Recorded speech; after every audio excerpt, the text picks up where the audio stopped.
I've never done this before. This is The Gorge. It's a podcast where my friend Saturn and I gorge ourselves on Fate Grand Order, LostBelt 7, Nahui Mictlan. Hey, that's hell you're walking into.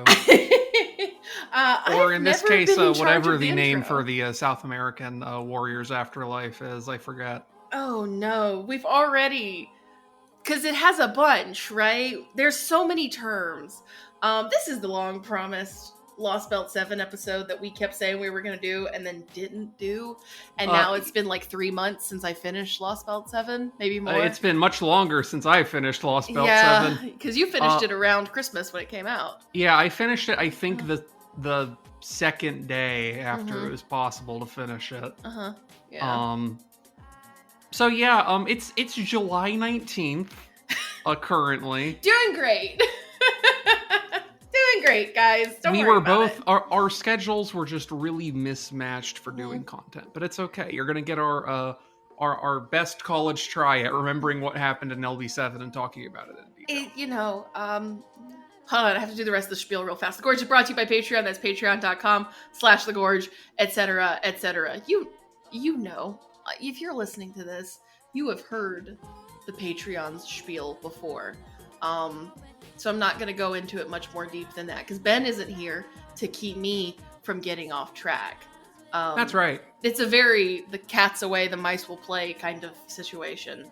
Except it's like the homeowner's away and the cats will do whatever cats do when left unattended. Knocking like mugs off of countertops and clawing up the furniture. That's you and me right now, right? Yeah, you're just like minding your own business and I'm just doing that thing where I walk up behind you and like bite you on the spine just because I can. Just because why not, right? Yeah. I need to adjust so that my fan is on my body and not oscillating because it sucks. There. Why do fans even have an oscillation mode? Nobody wants that. Okay. I don't even know where to start because it has been so long. Beyond the fact that LostBelt 7 is really good. I guess we can start there. LostBelt 7 is shockingly good for being something that had to follow up the best one. Because I think it does the smart thing. Because, like, after a certain point, LostBelt 6 is just, like, existential dread from like, basically Londinium and on, right? So basically from the time we ring the last bell to the very end of LostBelt 7, no one's having fun anymore. Like, maybe you're laughing a little bit, but nobody's having any fun anymore, right? And I think 7 is very smart to be like, yeah, it's kind of heavy, but mostly it's just kind of fun, right? Appropriately, for it having come out in North America in 2024, and also being set in Central and South America broadly, I would say that LB7 has a Dawn Trail-esque quality. Yes. Where it's like, hey, we just went through like a whole bunch of shit, and this is still connected to that shit, but we're going to try and make the main thrust of the plot relatively straightforward. Yes. As to not like one-up ourselves into oblivion like what happened kind of with like 5.5. Right. Like there's no... Yeah, because 5.5 sucked because it was just it tried, frankly, too hard to be like, no, this is way bigger than the gods of Olympus. And we're like, shut up. No, it's not. Nobody buys that. Nobody buys that.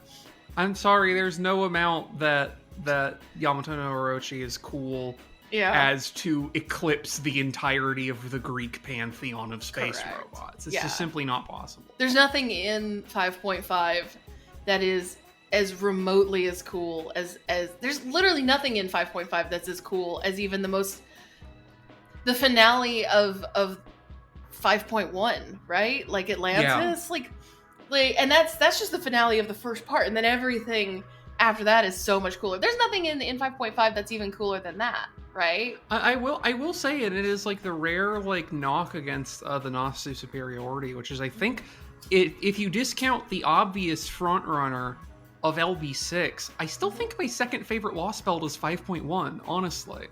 5.1 is really good. And I totally understand that. Why you would think, because it's so tight, right? 7 comes close. Don't get me wrong. I think 7, in terms of all of the current existing story chapters, like main story chapters, it's probably like my 3rd or 4th favorite. I think I'm there as well. I think it's like 6 is my favorite, 5.1 is my 2nd favorite, and then it's kind of like neck and neck with LB3 for 3rd. Is kind of where I come in. LB3 is really good. LB3 is really good because it's so fast. There's a unifying structure here with 5.1 and LB3, which is that they're both so like they're paced so perfectly. But like Babylonia is probably my 3rd, like my 2nd or 3rd favorite, right? Oh, I'm just doing LostBelt. Oh yeah, for LostBelt. I was just thinking like the totality of FGO. Oh god. Right. I know it's a lot harder when you do that, right? LB6 still on top. Absolutely. I think Babylonia is my number 2. Yeah. And then LB3. Honestly, 5.1 might still be clear. My 3rd. It might still clear. Yeah. Because it's so good. It's so fun. Jason's really good is the problem. I do have to throw an honorable mention in there for like Shimosa, even though it had tons of understandable like we tapped back.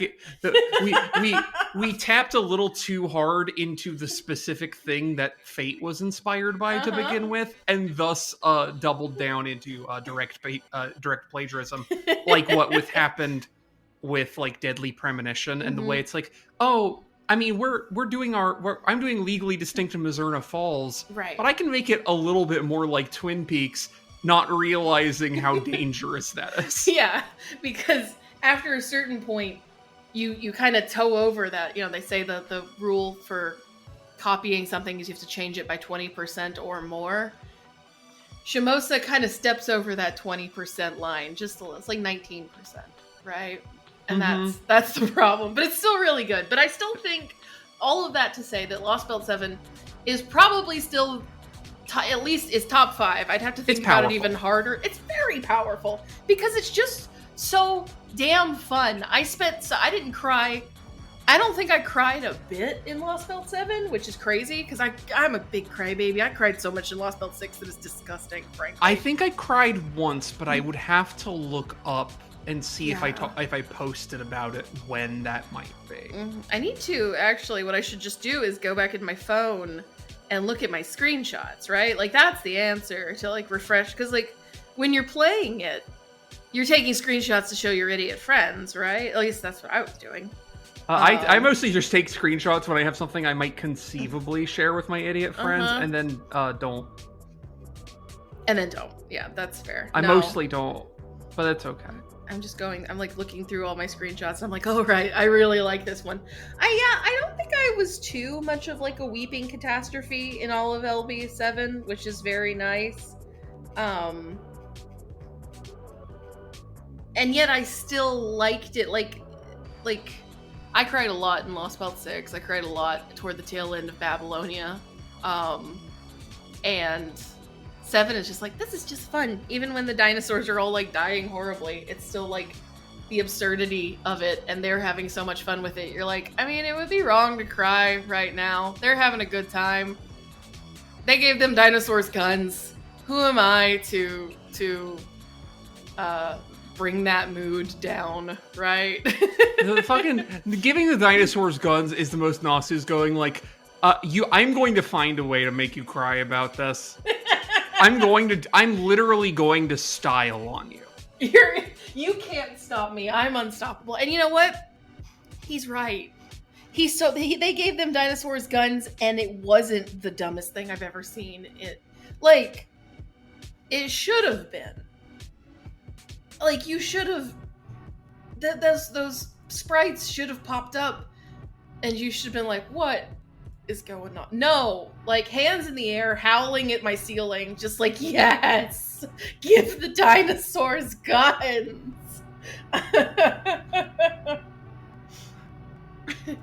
God. No, but it owns. There's so much to even, like, it's really hard to know where to start other than that the tone is really good. I think we could probably, because the plot's like straightforward enough, I feel like we could probably just start at the beginning. Sure. And work our way through kind of slow, like. Yeah, because you've got the chapter guide kind of open right now on Game Yeah, Pass, and like right? I'm not opening these things like directly to like look at like the contents of them, but like the prologue bit and like the section 1 bit where it's like our opening is that Olga Marie is there and she's just rinsing the 7 grands like like she didn't even have to wake up in time for work today. Yeah, she didn't even finish doing her hair. And then we die. And I like that, actually. Yeah. That bit is one I want to specifically shout out because I like that there's like, no, idiot, you're not that lucky. You died. You died. You died extremely fast. You were killed unambiguously. You are fell dead out now. of a crashing plane from like 10,000 feet in the air. What do you think happened? Like, you are so lucky that this plot involves a god of death who is sympathetic to you at least a little bit. Because, yeah, you died like an idiot. Yeah, you died very hard. And we get to meet Tezcat, who is a cool character. It's just a shame about that art, though. Yeah. Yeah. It's just like, and that artist isn't bad. I don't like. I feel like they just gave her. I think it's a woman who draws Tezcat. I don't think so, actually. Oh, really? That just no. Like, let me check real quick. It just feels like I know it's a manga artist. Yes, and this is not their usual wheelhouse, right? Yeah, I think they like work in physical media and like watercolors primarily, which is part of why they're so washed out, is because they're just watercolors. But also like, you know, I feel like they just didn't give that artist enough time. Like, they called him like a week before, like, hey, can you draw Tezcat for us? So like, Tajima Show is he him, apparently. Okay, good to know. That's actually kind of surprising for the art style, but I think that's just like preconceived notions, right? Like, apparently, like, these very tall, skinny, watercolored men that just kind of, you know, screams like you've drawn Yaoi Dojin. Apparently, originally, he met with Takeuchi and it was just like for doing an illustration for the Fate Stay Night 15th anniversary, and he did an illustration of Gilgamesh. Oh, okay. And then just at some point they just called him back like, hey, do you want to do something for fucking the gacha? And like, it's a cool character. He's a fun character. I like Tezcat as the writing for him, but I mean, you know, that's just Nasu being Nasu, right? It's just Kinoko Nasu, and your insistence that all gods should be white. He was apparently a character designer and did artwork for the Final Fantasy VII novel The Kids Are All Right, a Turk side story. I do know that because I have read that. Which is really funny because considering that Ort is a obvious legally distinct weapon. Yes. That is probably where Kinoko Nasu discovered this artist originally. Totally. That's very funny. Because like Ort, it's actually very funny because Ort is like a legally distinct weapon / Genova. It's like, what if Genova and weapon were the same thing? Because it's like a, you know, calamity that fell from the skies, right? Yeah, and to be fair to Nasu, what if Genova was a weapon is like the sickest concept I have ever heard. it pops off so fucking hard. Like, to have that, I don't know, I still remember when they were like teasing LostBelt 7, they're like, yeah, we're using Ort. It's just FGO is the it's like the umbrella game that lets you live all of your little fantasies with it is like the FF14, right? Where FF14 is always like, we're bringing in stuff from other Final Fantasies. FGO does the same thing, and I think it's great. I literally am. People get mad about it. Like, people don't want the Anniversary Servant the 10th anniversary servant to be like a callback character, which one, you're insane. It's gonna be some callback character. It might be you, Olga Marine. We'll get to her in just a second. But like go ahead. I have 3 calls, okay? Sure. It's gonna be one of these 3, and I'm confident. Okay. First, obviously, actually no, it's gonna be one of these 4, excuse me. Okay. First, obviously, is Yulka Marine. Do it, please. Second, which I feel less strongly about because I feel like there's less of a hook there, but it'd still be appropriate for 10th anniversary, is if they actually did like Solomon Alter / Romani / whatever's happening with that character with regards to the post LostBelt stuff, question mark. Third, as I mentioned to you previously, would be if they did a Archie or Emiya equivalent for Gudao / Gudako. Yeah. Of like, this is our dark future version who is a counterforce like caster or whatever. Yeah, very cool. The other one that I think is possible, human version of Fu. So just another Merlin? We get Beast Katpalug as an anniversary servant. I don't hate any of those ideas. I actually really like the idea of Fu being a Merlin face, because we just need another Merlin. We've got 2 running around. The problem is I'm suggesting this, and I'm realizing if you make Fu a Merlin face and have them be Beast Katpalug, absolutely one of them is just obviously Merlin or like a twink version of Merlin in Mash's Halloween costume. Yeah! In the sexy, like, Beast Halloween costume? Yeah. I want to draw that for the cover art for this podcast, but I feel like I don't know if I can safely put that on people's screens. Well, I say you should just go for it anyways. It's fine. We'll think about it. It depends how much effort I want to put into it. Yeah. No, that's really good.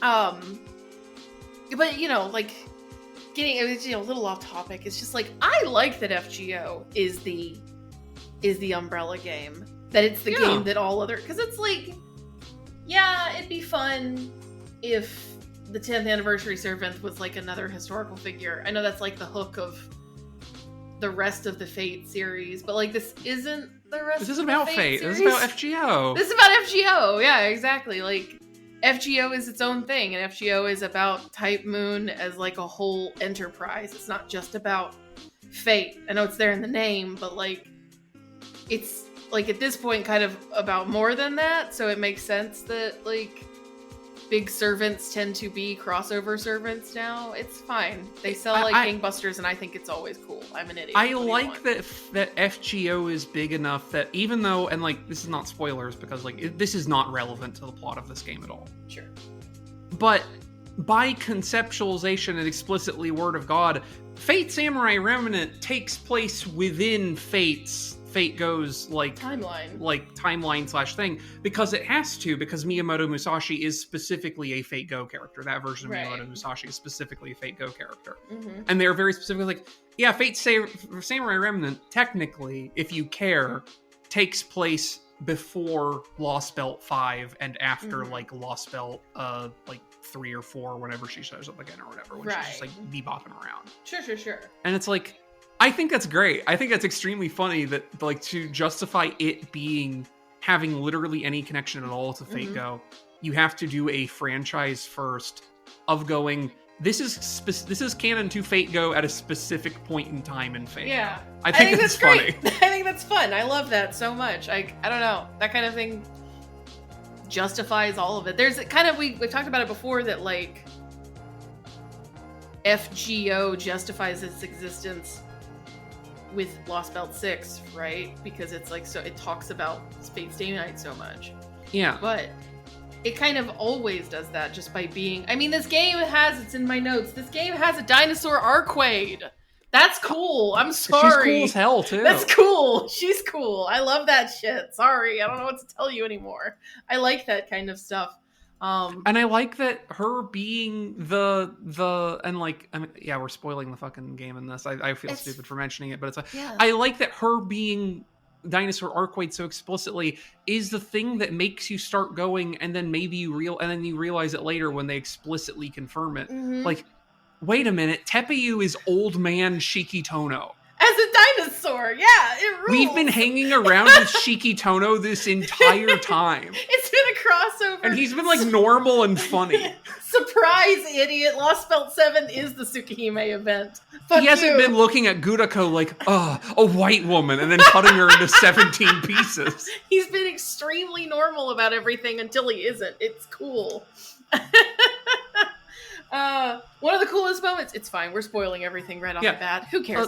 It's because it's a spoiler cast. If you're here, you've read LostBelt 7. If you haven't read LostBelt 7... If you haven't read LostBelt 7 and you've listened this far, you're fucking stupid. Turn off the podcast. But no, one of the best parts in this whole fucking LostBelt was the bit where you break another one of Ort's health bars and there's more, and I'm just like, please, I'm so tired, please! And it immediately cuts... The next thing is the reveal that he's got mystic eyes, right? And Tepeyu on his own shatters one of Ort's bars for you, and you're just like, thank you.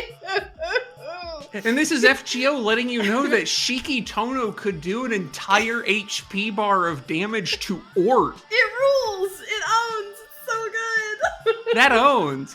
Also, like, and again, like, we're jumping around a bit, but, like, I feel like it's appropriate because we've talked about it a couple of times, and, like, this is a good segue, I think, too.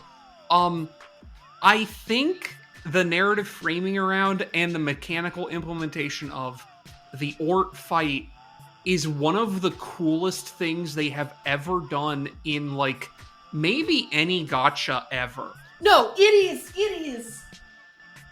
Like... It cannot be surpassed, right? It's so cool. I feel bad for them because, like, obviously...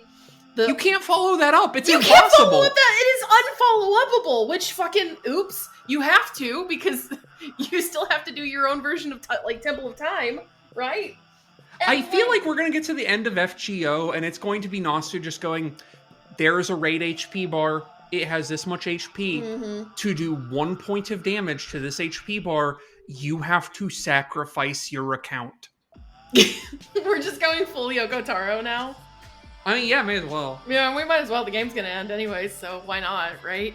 Cause, like, yeah, I feel like the fucking ordeal calls are just, to a certain extent, them just spinning their wheels. I mean, people call it the ordeal stall for a reason, right? Yeah, understandably. Because they're kind of spinning, they're like, we have to put enough distance between the end and LostBelt 7 so that if we do anything similar to the end of LostBelt 7, it won't feel like we're just ripping ourselves off, right? It'll feel a little different, even though... Well, also because, like, you can tell, like, the amount of money and production effort that went into the ending of LB7 is so far beyond anything they've ever done before that if they were to try and immediately follow that up in any way, Lasengol would have burned down. Yeah, it was already trying to light my fucking phone on fire, right? Like, Unity was not made to do this.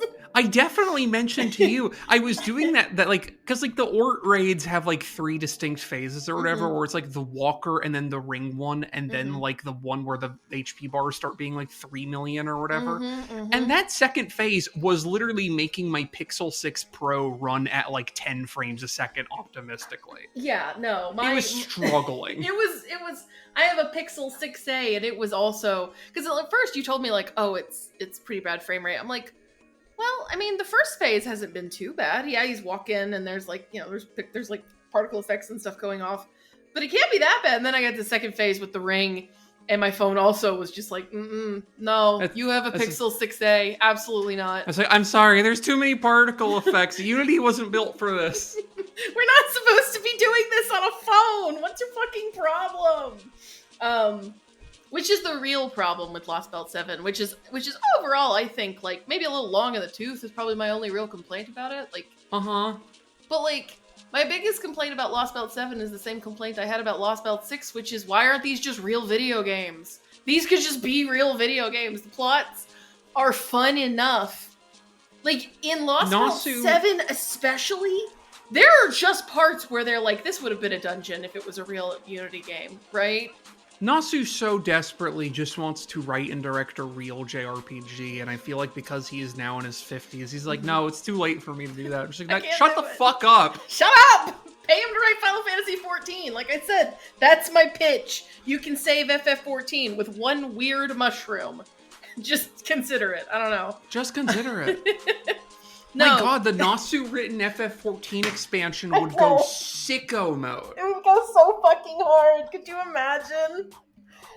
There'd be so many big women. He should also do it because then he can make a character who is extensively tied to the lore of Shadowbringers who inexplicably is a Liz XP. Yeah! We just need a little pink-haired girl who sings poorly running around. Is that so hard to ask? This could be Alice, if you believe. Alice saying all that racist shit that she says.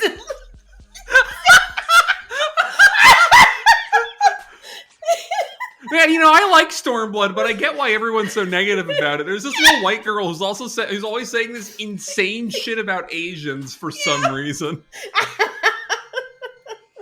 Not even like Domans or Hingans, like literal Earth Asians. I don't know where she learned this. Asian. Where did she even get this? Is this a game made by Japanese people? That's my suggestion to improve Final Fantasy XIV's situation. There's my words. No, I just think this should have been, because it has the perfect structure. Maybe even more so than LostBelt 6. It has the perfect JRPG structure, right? Like, yeah, it's genuinely even more standalone than LB6 is. Yes, because like LostBelt 6, so much of its like pain and drama is like kind of writing on the fact that like Castoria thinks that Gudiko is a way better person than her, right? And like she does not deserve this kind of friendship, and not quite realizing until the end that like they're all kindred spirits, right? Uh-huh. And so like a lot of that kind of what's going on between those characters hinges on all of the Lost Belts that have come before, right? You have to have that context of feeling guilty for being the hero to have LostBelt 6 have some kind of resonance for the player. LostBelt 7 does not have any of that shit. It tells you really quickly that like the dinosaurs are cool if you kill them all, because they have like, it's been a good run, right? They are elves, and they have no concept of mortality, and thus they're like, honestly, we mostly just sort of spend all day sort of standing around and like goofing off, and like ultimately our deaths are not going to have a significant impact on anything, and so like, why worry? Yeah, they're very like, part of it is that they have this point of pride of the fact that they built a society that is so perfect and peaceful that it has to be pruned away, right? And they're also, like, yeah, like, we did it. We succeeded. Like, what do we have to be sad about? Also, when you find out, like, hey, don't you guys have this cool city? You're like, well, yeah, the city's actually a really recent thing that we imported from humans. We didn't have that before. We just sort of existed. We just lived in the woods. Like, they're just slightly more ascended animals. Like, and yeah, it's sad because they're cool, but they're living in the ruins of like human civilization that has come and gone, right? Look, if you don't want to make it about dinosaurs because you don't think that'll support an independent JRPG and owned by a JRPG about dinosaurs, first off, you're wrong. Wrong, 100%.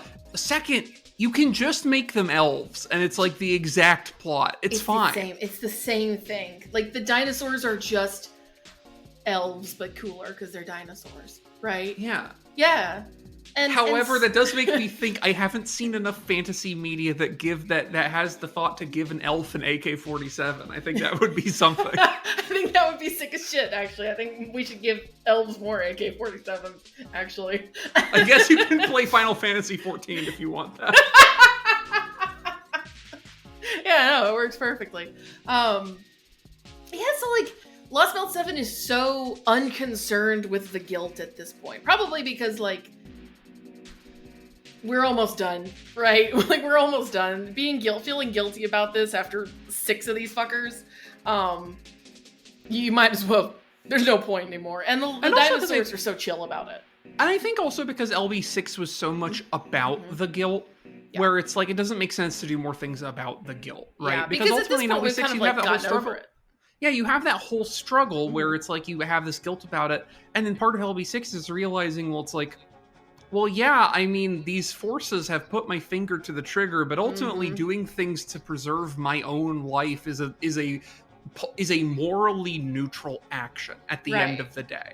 Yeah, if the option is to either do thing A or B, die, thing A is always morally neutral. Yeah, like it's not wrong to defend yourself. No, it's not wrong to want to live. It is, in fact, the principal driver of human history. And so you get to LB7, and you have this funny thing of like, well, I've realized it's okay to want to live and to do what I have to want to live, which is why I think in LB7 you get your LostBelt society, where it's like, yeah, we don't really want to live, we just do. So if you want to live and that means enough to you, like, yeah, go for it, dude. Yeah, like nobody here is going to hold it against you. Us. Yeah, we've been bebopping around for 200 million years and haven't really done anything because we don't care and we don't have to care. Like, yeah, go for it. Yeah, it's great. It's so much like one of the things, we didn't talk about Traum when it came out. I think we talked about it very briefly after, like on a roundup. But one of the things that like Traum being about Holmes always framed it as, this is a murder mystery, and you're the gun that pulled, like, you don't pull the trigger. Somebody else has already done that. You're just the weapon, right? Like, it's not your fault that somebody put you in this situation. And it's like, after Holmes dies, you're able to understand that about yourself, right? Like, Holmes dying is like, part of it is that, like, yeah, no, none of this is your fault. You didn't ask for this. Like, you're doing the best you can and you're trying to live, so live, right? And don't feel so fucking guilty about it all the time. Because anybody in your situation would do the same, right? It's actually really good that you bring up Traum, because I forgot to mention, they were like, yeah, Traum's optional, you guys, don't worry about it. And then they open LB7 with the ending of Traum, where you find your, like, weird alien angel counterpart dead on a dissection table in Area 51. And it's just like, you're telling me that wasn't important, you guys? That's optional? You're gonna go from LostBelt 6 to LostBelt 7, it's just gonna cold open with, we're in Area 51 with this bundle of nerves alien thing? The thing that is, like, implicitly, like, the foreign planet's version of you. Right? Yeah. Just, like, put through eternal torture, and then, like... And this is how I know it's the foreign planet's version of you. It's because the LostBelt that you summoned had both Jufu and Astolfo in it. That's so true. So it's at least canonically me on that dissection table. I don't know about you, but damn, that's what Saturn actually really looks like. It's just like a human circulatory system raw dogging the atmosphere. I look like the final boss of Elden Ring. That's crazy that you can just sit around and set up a microphone and talk to me like a normal person. Good for you. Yeah, hold on. I'll actually send that to you because I think it's important context. I'll send you a picture of what the final boss of Elden Ring looks like. Sure. Don't worry, it's not going to be spoilers. It has absolutely no plot bearing on anything at all. Oh yeah, you do kind of look like the final boss of Elden Ring. Good for you. Yeah, I'm always self-conscious about my figure, but I guess my exposed glowing circulatory system and nervous system is in fact good fodder for LostBelt content. So like that works by me. Yeah, it's a charm point. It's fine. Good for you. Yeah.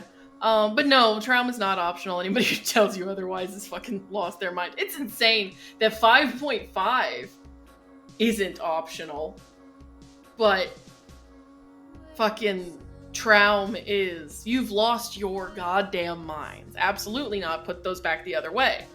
Can we talk about Yugo Marie now? We've talked about the opening. Good. She's so good. We need to talk about Girl Pluto. We have to talk about Girl Pluto. If you don't know what that means, join our Patreon and listen to our TTRPG podcast. There you go. I think you're already on your Patreon if you're listening to this. I don't remember. I don't know if this is going to be an episode. I don't know if this is a Patreon episode. I think this is just like a regular episode that actually doesn't have Ben in it for once. Well, if this is a Patreon episode, thank you. And if it's not, give us money. It's $2. Give us $2 so you can understand this reference. I don't see any of that money. Give Ben $2 so you can know what girl Pluto means. That's Please, right. thank you. Please. So my confession is that up until LostBelt 7, I did not give one like iota of a fuck about the foreign god being you, Olga Marie. Right? Like, the fact that the foreign god was Olga Marie, I'm like, that's an insane pull. Okay, sure, fine. It literally at the end of 5 felt like the writer's room just being like, this would be so funny. What if we did this, right? Like, wouldn't that be funny? It's not what I was expecting, even the slightest. I thought it was kind of dumb because Olga Marie is like, you know, she's kind of a nothing character in the beginning. Like, she's cute and fun at the very, very, very, very, very, very beginning of FGO. All them fucking years ago at this point, 10 years ago. I like her a lot, but to say that I do think she literally has more dialogue in learning with manga than she ever does in the real game. That's correct, yeah. So, it's like, okay, the foreign god is Olga Marie Animasphere, but she doesn't know she's Olga Marie Animasphere, but she still calls herself you, Olga Marie, right? You're like, okay. And then LostBelt 7 spent so much goddamn time making you go, actually, no, I would die for her. That is, in fact, my president. I'll vote for you no matter what, ma'am. I'm gonna write you in on the ballot. You know what I mean? The only reason LostBelt 7 came out in Christmas 2024 is so that people couldn't write her name in for the presidential election in November, right? Like, that's it. Because otherwise I would have. Just been like, this is my president. That's the only one I vote for. That's my president. That's my president. Olga Marie. She's perfect. She's the funniest character. She makes the best faces. She makes all of the good faces in LostBelt 7. It's insane that she's not in the gacha yet. Okay. She has an extremely whack outfit. She has multiple dialogue lines for if you try to get her to use her noble phantasm. Yeah. Which is just so funny. You never get to press that button, do you? I think maybe once. I'm sitting here trying to remember. Maybe? I know you see her noble phantasm. Yes, but I don't know I don't remember if you get to use it. If you do get to use it, it's literally once. Yeah. But like, I think what it is it's like right before she gets obliterated by the Excalibur cannon. Yeah. Yeah. I think there's a battle before that where you get to press the button, I think. Oh, that is it. Yeah, you're right. God, you literally don't see it until the very fucking end of LostBelt 7. Brutal. Man. It's so funny to give her a noble phantasm button, but literally never let you press it until the very, very end. That kicks But off. don't worry, they're going to let you press it as much as you want when you pull for her in the anniversary banner. The 10th anniversary gotcha! Where, if not for the fact that I think literally there's laws against it, they would definitely, if they could, make it so you're not allowed to use her NP unless you have her at NP5. Yeah, I can totally see that. I do think it's funny. I feel like you get her to NP5, it's the only time you can use her NP, and what it is you use the NP button, and it doesn't matter what you're facing, it flags that you have won that particular round of combat. Right. It's just an instant win button, but you have to spend like 1,200 quartz minimum to get it. Yeah. Yeah, and you have to overcharge it to 300% and everything. It's horrible. It is funny that she is like I've always said I wanted a character who could do AoE attacks, not in a noble phantasm, just like on the field. And sure enough, she does that. Yeah, because they had us do that with like cutscenes with MASH in LB6, and it's like, just let MASH do that normally. Yeah, let MASH always do that. That's a cool thing to let MASH do, to give her some more utility, other than your oh shit button at the very back of your line in challenge quests. Don't worry about it. Yeah, she's fun. I think that her kit, that as it is in LostBelt 7 is kind of booty cheeks, but I think that's funny too. Yeah. I think it's funny to give her an instant charge, like a button that instantly charges her noble phantasm. I think you're not allowed and to then use you're it. not allowed to use it. I think what she is really a testament that if you have a 5-star servant at NP5, Gold Food 2000 with all their pans and yada yada yada, it doesn't matter if it's Ruler Altria. That servant is good. Yeah, that's the thing. Like, no matter what, that servant can still put in work if you've done that much stuff, right? So, like, it doesn't matter how booty... Like, she's got some good stuff in that kit, but, like, just the mere fact that there's one button she's got that you just never use. Like, you're never going to... Unless it's to... Because she's got... How's that? Her skills are, like... You charge her Noble Phantasm, and then her third is you completely drain her Noble Phantasm so that she can take over the command deck, and I think that's her Buster Up button as well, if I'm remembering right. I can't quite recall. I don't remember at all. I'm not going to pull the wiki up to check, even though like it's my whole thing is encyclopedic knowledge of all FGO characters. It's fine. But I think that's a funny gimmick for LostBelt 7 is to just, it's basically her going, you have to pay attention to me now, right? Which is so fitting for that character. I adore her. Okay, her skills. We'll go over her skills real quick. Yes. Okay, so actually, her only trait is levitating. It's the only one she has. No other traits. That's very funny. Her skills, Ultra Manifest EX, decrease own skill cooldowns by 2, remove command cards from all allies except self and shuffle cards, gain 10 crit stars, inflict NP seal, and decreased healing received by 100% on all enemies for 1 turn. Okay. Crazy. Absolutely crazy skill 1. Very funny.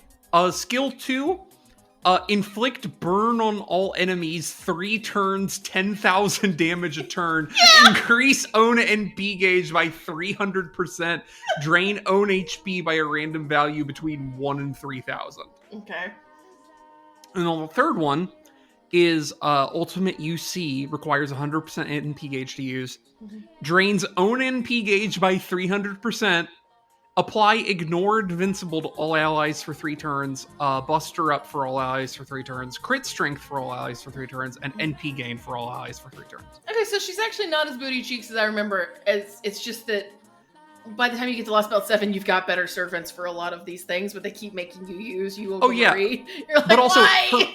her skill 1, like, batteries her for... Or no, excuse me, her skill 2 batteries her by an entire 300%. And then her skill 3 is, it doesn't matter what your NP charge is, you lose all of it to do a party buff. Yeah, it owns. I think they should put her in the game completely unchanged from that, right? I would like that because it would make her a really fun combination with characters like Ruler Karen, who vampire their own party's NP, right? Yes, absolutely. Just a weird reverse battery. I think that's really funny. You should just put her in. I think it's funny to give a character a 300% Noble Phantasm battery. Honestly, no, just put her in like this. Just don't let her like. She's the only servant who doesn't have an NP, period. Yeah, you just I think that's funny as hell. No, there is another servant who doesn't have an NP. You know this. It's Jekyll and Hyde. I mean, I know. This is true. You know. But like, I you know. can press the NP button and it does a thing. Once, yeah. So, but like, I guess what that's if fair. what if you had a character who literally like it populates an NP button? It's just No, it's just always NP sealed and just says, I don't wanna. Like a little brat. Well, what does getting dupes do for you? Nothing. Grow Nothing. up. Go to hell. She's amazing. I would vote for her literally all of the time. I like her Phoenix right eyebrows. I love her Phoenix right eyebrows. I love her little coochie patch because I think it's funny. Her coochie patch is insane. It's so funny. They're so insane for this design. It's whack, but it like also in really a way, highlights the fact that like Takeuchi's costume design priorities between this and like Summer Allcast and also Ash's Third Ascension and stuff like that. It's just like, okay, so I'm gonna make this outfit for them. Okay, I'm hearing you. What if it was black and white and a primary color with little gold stripes on it? Takeuchi, you've never done something like this before. You're insane. You're a hero. The designer of all time. It's such a crazy. I'm like looking at it right now. I love it. Did he put you Olga Marie in Warframe? She looks like a Warframe, yeah. Like, she A just little kind of bit. looks like a Warframe with her little spiky feet and her big headpiece and stuff. Huge horns. Her giant horns, her big hair. Like, yeah, that's mostly just kind of a Warframe after a certain point, right? Like, good for her. Sorry, I'm like fascinated by the coochie patch. Anyways. I'm always saying this. I'm always saying this. It's just so eye-catching. You're like, is it just... No, it's not just out. It just kind of looks like it is. Okay. No, Takeuchi just made sure to put lots of gold accent lines there to make sure you'd pay attention. You can't possibly look away. Like, always just like, is it? No. Okay. There's so much. She's so funny. It's so funny to meet the foreign god with amnesia and just instantly think, I can work with this. Yeah, and she's like an Adult Swim cartoon character. Yeah, like, she could be in Shooty Robot Invasion, basically unchanged. 100%. Like, I think it's very funny of the main character of Gudako to just see your mortal enemy who completely wiped the surface of the earth clean and they've got amnesia, and you go, I can make friends with this. You know? Like, I can do this. It's fine. I sincerely believe it is Gudako's, like, when you get Servant Gudako, one of their skills is Human Order Imposition EX or something. Yeah, where it's just totally. like, and any enemies gain the human tag, period. Yeah, and then they, like, have to make friends. Yeah. Yeah. Any enemies became human, and Gudako has an active skill that lets you charm human enemies. Totally. That's what's on their Noble Phantasm. It would be so funny. They should do it. They should do it. I think they should 10th anniversary. Nasu, I know you're listening to this, and that it only takes you a couple of days to turn around and serve it. Definitely. Yeah, totally. I think they should just do 2 servants. It's the 10th anniversary, right? Let us have our cake and eat it too, and have 2 anniversary servants, and then everybody can go broke, you know? Look, we get one who's Gudako if it was Archer Gudako, a Gudako Archer, and we get one that's Gudako as a pseudo for, like, Johnny Appleseed. I was gonna say we get Gudako and Olga Marie at the same time, but that works too. That's funny. Olga Marie is like, it's like a Ryoma Sakamoto situation, where Olga Marie is just hanging around. Just floating around behind Gudako the whole time. Gudako can't actually do anything. All of their attacks are Olga Marie attacking. That's kind of what they're doing with Hakuno, so that makes sense. I mean, it's also just kind of how Gudako works. That's how you do Caster Gudako. It's like, yeah, I saw that. I'm the version of you that summoned Olga Marie. I'm gonna make her do lasers for you. Actually, now that I'm thinking about it, because, like, Hakuno is that, right? Their whole gimmick is that they're using the Fate Extra servants as their attackers, because they don't actually do any, like, attacking, right?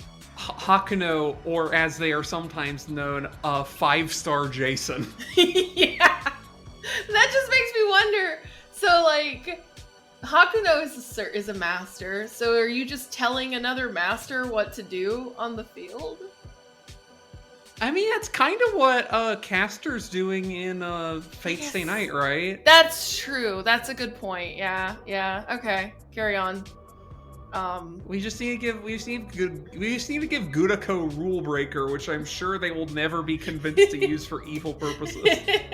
I'm sure nothing bad could happen by giving Guriko rule breaker. It's giving Guriko rule breaker, and she just holds up Da Vinci at knife point, like, tell me where the rule is stored that says I'm not allowed to fuck my servants.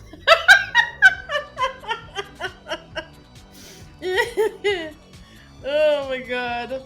Let's see. What else on my notes as we yammer through all of this and how we can...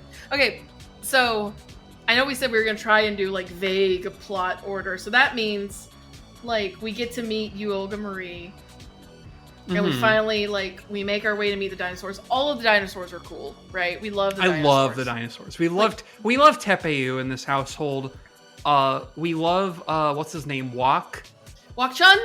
Wak-chan. Yeah. I was like, his name isn't Wu Lamont, but I know, super close. Yeah, I know it's close. We have Wak-chan. We have my sleeper favorite, the extremely minor character, who I don't even remember if has a name or not, is the dinosaur that is the dinosaur version of Taiga. Yeah. Oh my god, I don't know if they have a name or not, but I know what you're talking about. Yeah, yes. She's in like the Zotka tournament or whatever, right? Yeah. Or I guess the Hotka tournament. I forget how that I think works. it's Shokta? Shotka. I think it is. It is Shotka. It's Shotka. Yeah. No, it owns. I love the fucking your Shokta team. Your group of idiots who are just so enthusiastic about everything. Less of a blowjob brothers and more of a blowjob Ocean's 11. Yeah. I like that their team name is Death Rolling because I love alligators, so of course I do, right? They're all idiots, and I think they're great. They put like a snake girl in one of those JP only OCs, and I feel like they should have an alligator girl. Yes, fuck me. I feel like you could have like a pseudo servant of like an Egyptian god who is an alligator or crocodile. Yes, that's such a good idea. Well, that's kind of what how's her name said? Bisquion? The dragon girl? She got a big fat dragon tail? I actually don't know who you're talking about. Oh, Biscayu? Oh no. How do you spell it? That's a really good question.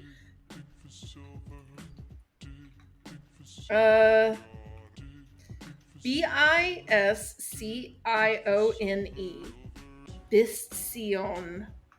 Biscion. She's like a dragon girl. You'll see. She's got big titties. I mean, of course she does. I have never seen this character in my life. You telling me they put a second Narn in the game and no one ever told me? Nobody had the decency to tell you. I'm so sorry. What the fuck? I guess it's probably Bichon because it says she's from Milan. Okay. So it's an Italian pronunciation. Bichon. That makes sense. This is literally the only servant they've ever drawn, which is crazy. Imi Gimuru. Okay. Imigimuru. Cool. Yeah, that's like a lizard girl for you, kind of like a dragon alligator lizard girl, right? Yeah, that's good. Close enough for my purposes. Scratches the itches. I'm looking up what else this other person did while we talk about other things. That's fine. I do gotta say, character designer of Licorice Recoil, which is like a yes, yeah, one of the big animes of the last 5 years. Yeah. I know exactly what you're talking about. Yes. Well, good for them to get into FGO as well.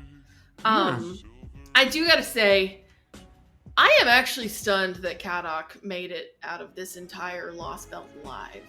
So am I. I was frankly expecting that bit before we go to the last of the underworlds or whatever.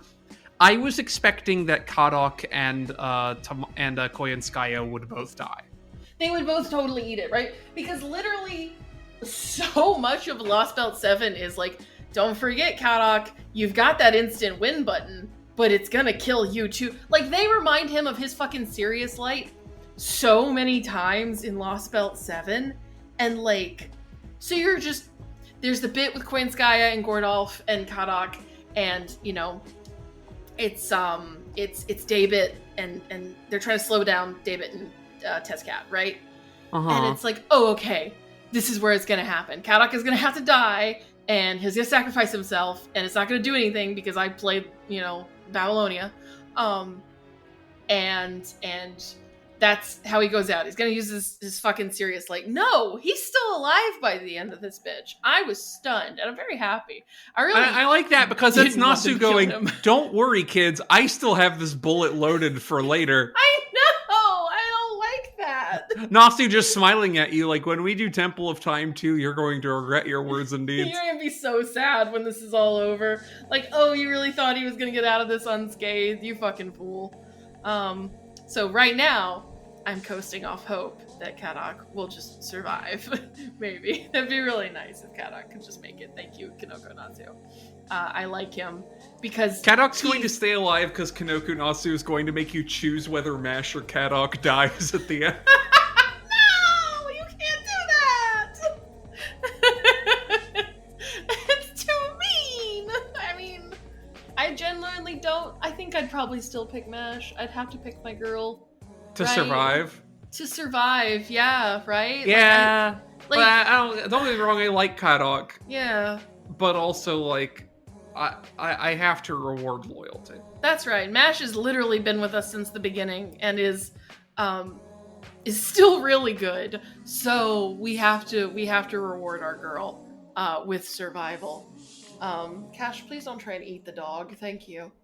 But okay, counterpoint. Yeah. If Mash dies, it means she can be summoned independently as a servant, which means that she can be rolled into like Morgan's portfolio and be summoned as one of Morgan's talent.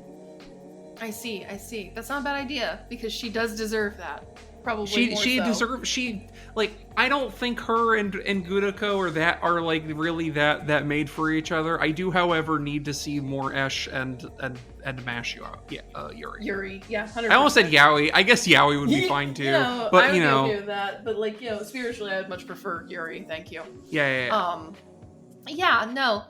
The game will never, unfortunately, sell me. I mean, like, I know they're always like these two are like destined for each other. It's fine. Don't worry about it. I'm not worried about it at all. Mash has so much better lesbian tension with other characters. So like that one who's not in NA yet. Yeah, exactly. And it looks great. I can't wait to wait 2 years for OC4. Fuck me. It's fine. Hell, and we're living in it. We're walking into it right now as we talk about LostBelt 7. That's true. Yeah, see? When we get to meet the dinosaurs, we get to meet the first of many cities. Oh my god, we get to meet Cuckoo. Cuckoo owns. Cuckoo's so good. I love Cuckoo. Cuckoo's so good. What if oh my god, what's her name? Quetzalcoatl. Thank you. I just want to call her Ketz, which I guess is correct, but I wanted to say the full thing. What if Ketz but more? Right? Well, Nasu's like, y'all didn't appreciate Ketz enough the first time. You're getting another one. I'm doing her again. We're doing it again, but even bigger, even goofier, and even stronger. And I love her. I just think she's so much fun. I like her design for obvious reasons. Patreon.com/thegorge. Yeah, for very normal reasons. Very normal reasons. Don't worry about it. It's normal to like Quetzalcoatl and or Cuckoo. Yeah, Cuckoo's great. I don't know. I think it's funny that she just for a little while there was just walking around naked. Where can we get that? Nasu, you can't just tell me that. She was just walking around naked while hanging out with the dinosaurs in the beginning, and then eventually, Cuckoo's just like, oh yes, I learned to put on clothing because Nasu came to me and told me that the gacha players would be coming, and that I really had to put something on so they didn't get delisted from the App Store. I don't know what any of those words mean, but I guess I can put some clothes on. I love that all of LostBelt 7 is like, you're gonna have to fight Cuckoo one day. You're gonna have to, and literally every single time, Cuckoo is like, you're gonna have to fight me one day. Gudako's like, no, I'm not. Fuck you. I'm I'm not gonna have to fight you. You're not gonna turn on us. And by God, you never fight that girl. She literally never actually turns on you. Like, she kind of flakes on you for a little while because she's having like a crisis of conscience. She's like, that's right. I'm gonna kill you, and it's gonna be. I'm gonna beat your ass super hard, and because just like doing the jack off hand motion. Like, yeah, okay, sure. I already know your type. It's not gonna happen. You're too nice, and it's true. Cuckoo's too nice. Like, It's yeah. too nice.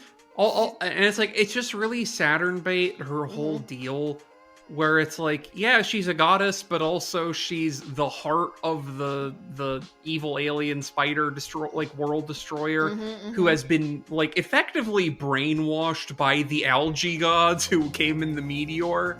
I love the Mictlan thing, by the way. The Mictlan thing is so crazy. It's insane.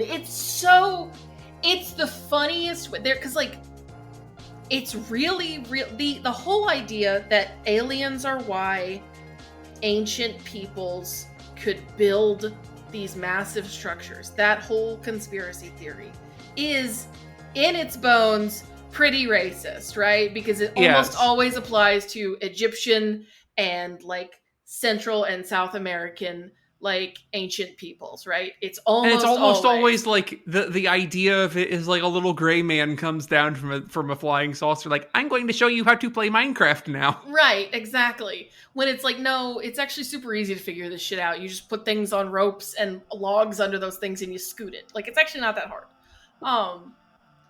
This is the funniest permutation of doing that and not having it completely suck ass, which is the only reason there's any intelligence on Earth at all, and the reason why we seem to kind of lean toward making pyramids. I mean, like, the real reason is because they're easy to build, right? They're really easy to build. They're wide at the bottom and they get narrow at top. It's simple. But like all of this stuff, right? The reason is because of space algae. Smart space algae. That's it.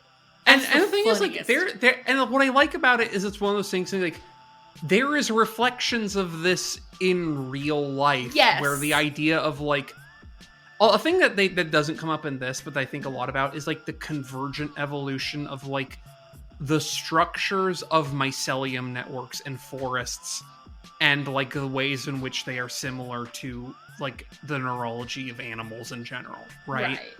Where it's like, you have this thing of like the convergent evolution of like, well, the reason there's any intelligent life on the planet at all is because this is a symbiotic evolution which has affected all of humanity. Yes. And I think that shit's cool as fuck. No, I think that shit's cool. That shit's extremely cool, because like not like the generally accepted theory, but like one of the like theories that people don't think is completely insane about like the origin of life on Earth is that, yeah, a meteor hit the planet when it was still in its primordial goo phase, like several hundreds of millions and millions of years ago, right? Billions of years ago. Yeah, and there was life on that asteroid. Yeah, it had like a little bit of bacteria and some goop, and that eventually became everything you see around you, right? Like, that's the origin of life on the planet. I think that's fine. That's just, you're taking that.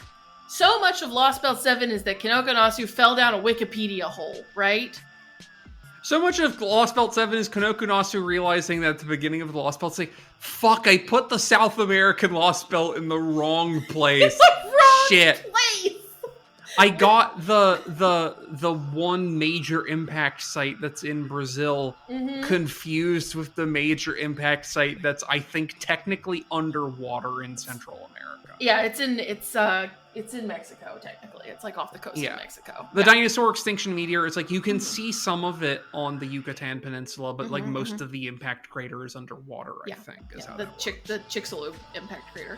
Yeah, and it's just like, because there are whole parts of LostBelt 7 that own, by the way, this is not a dig on LostBelt 7, where literally MASH sits you down and says, I'm going to explain to you all of the shit Kinoko Nasu read on Wikipedia now. Right? Yeah, it rules. It's so good. There will be diagrams, bitch. There are going to be so many diagrams of different types of dinosaurs, and you're just gonna have to sit through and listen to it. I'm sorry. But like, it owns to have so much cultural pull that you can like info dump about your hyperfixation to literally millions of people and nobody is going to stop you, right? And Gutako's just like, well, why do I have to do this? And Mash's just like, listen to me, Gutako. There's going to be a land of the lustrous OC who's in a holographic bodysuit who's just going to sit around and eat roast corn the entire time. That's your reward. Now listen the fuck up while I tell you about South America. And Gutako's like, okay. Okay, yay! There's so much world building in Nahui Mictlan that is like, I love all of it, by the way. I think it's all great. Like, all of the stuff with the different underworlds, the fact that, like, the dinosaurs really only eat corn and, like, a handful of other small things, right? Like, and all of it's explained so extensively. There's so much, like, thought put behind all of it. And it feels so much like a TTRPG setting. It really is. It is, right? Like, so much of it feels like a TTRPG setting with just, like, it's a DM that just got really lost in the sauce, which fucking mood, right? And I really like that. It's a permutation because LB6 also has a lot of world building in it, and I love all of that stuff too. It's great. 7 has just so much more of just like getting into the nitty gritty of how everything works and why everything works. And like, Nazu's one of the only people who is like, when you say alternate history, we mean alternate fucking history, right? Like, oh yeah. There is no, well, what if the Nazis no, fuck you. What if dinosaurs kept ruling the earth? What would that look like and how? Right? And how much of that is like, well, it's a history where humans never took prevalence. And then later going, no, there were humans. They existed for a relatively median period of time. Mm-hmm. And then went extinct, literally doing a version of literally went extinct fighting orc. Yeah, went extinct, like, trying to save the world for like, one guy, the best guy in the LostBelt, by the way. It rules that when you get down to his bones, you realize he's this LostBelt's Gutako. Yes, it's so good.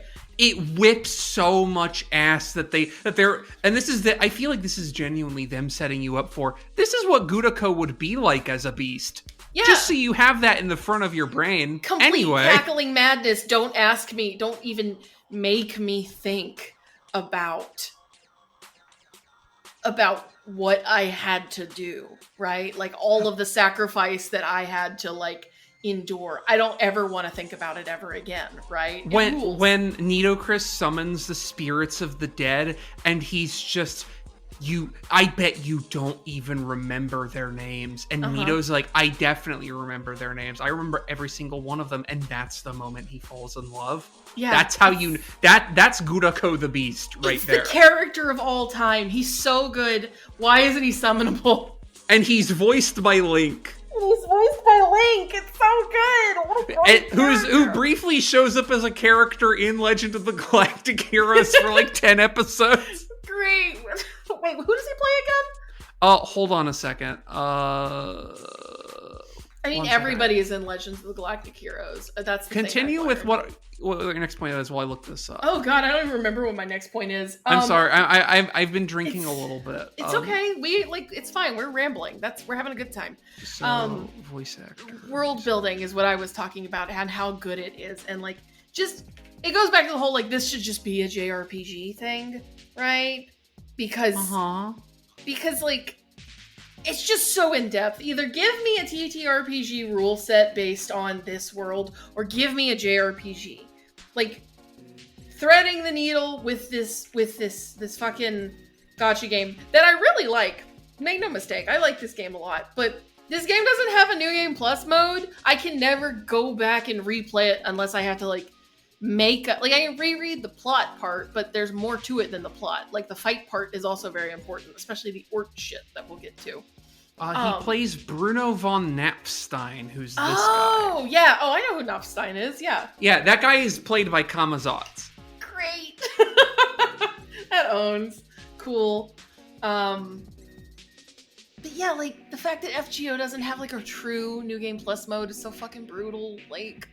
It's brutal. I know that this game is held together by by its own version of the spaghetti code and prayer, but like it really needs some kind of New Game Plus mode so you can redo this shit again.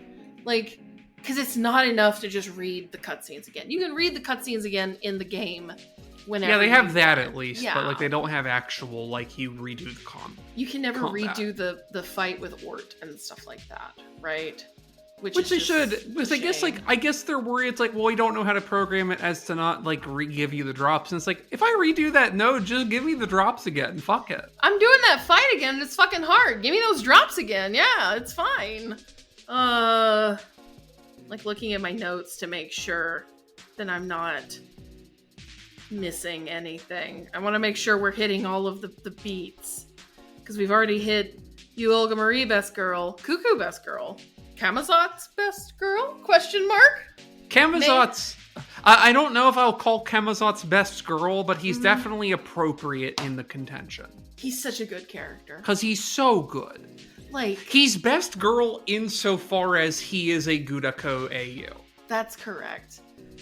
Hey, before we keep talking, I gotta use the bathroom real fast. Will you make a note of the time? I also do. We're 1 hour and 10 minutes in, so cool.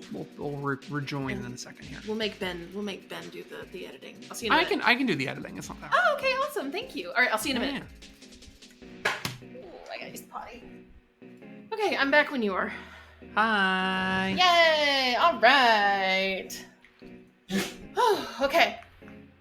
What were we talking about? I don't remember. Camazots? We were talking about Camazots, and we still were talking about world building. That's right. We sprung off of, obviously there has been an edit in the audio. We took a small break so that we can continue yammering to our heart's content. So let me think. Getting us back on track. So we've done the You Olga Marie spiel. We've met the dinosaurs. We've hung out. We've goofed off. We've met Cuckoo, who is extremely good. We love Cuckoo, folks. We do the thing where it's obvious that this game wanted to be a JRPG because every single underworld is a dungeon.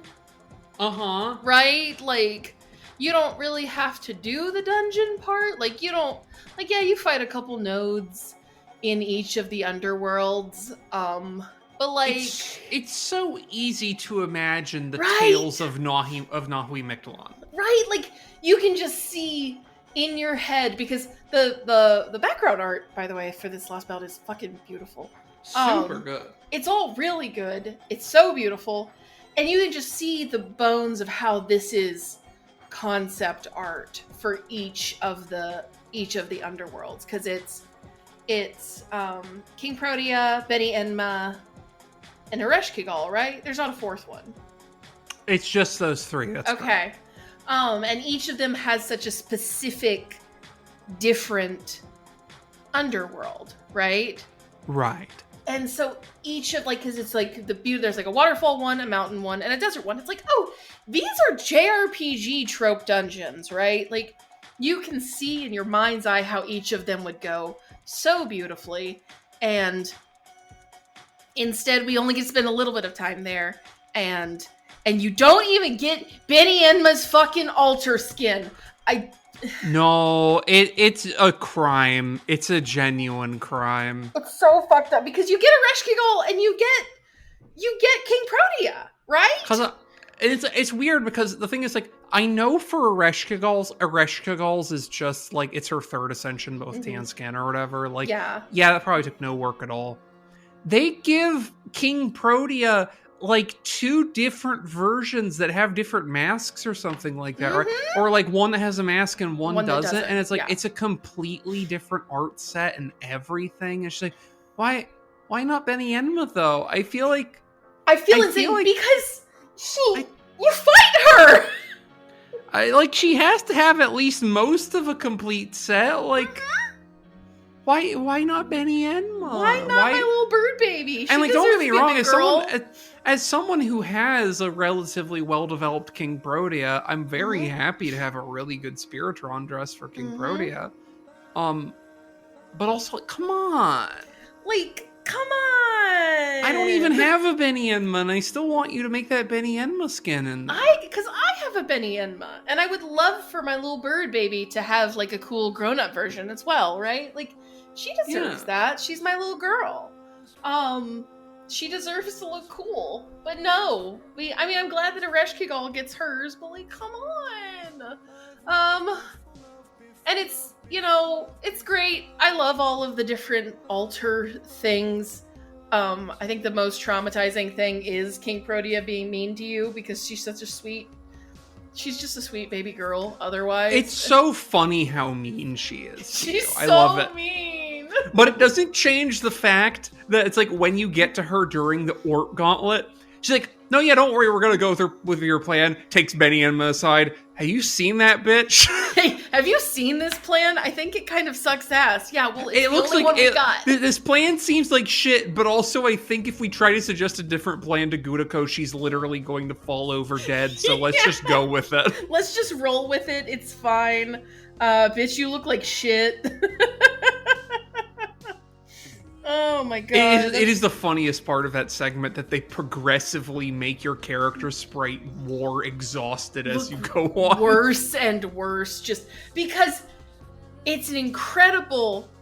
What's the opposite of ludonarrative dissonance? Ludonarrative harmony? Ludonarrative resonance. Resonance.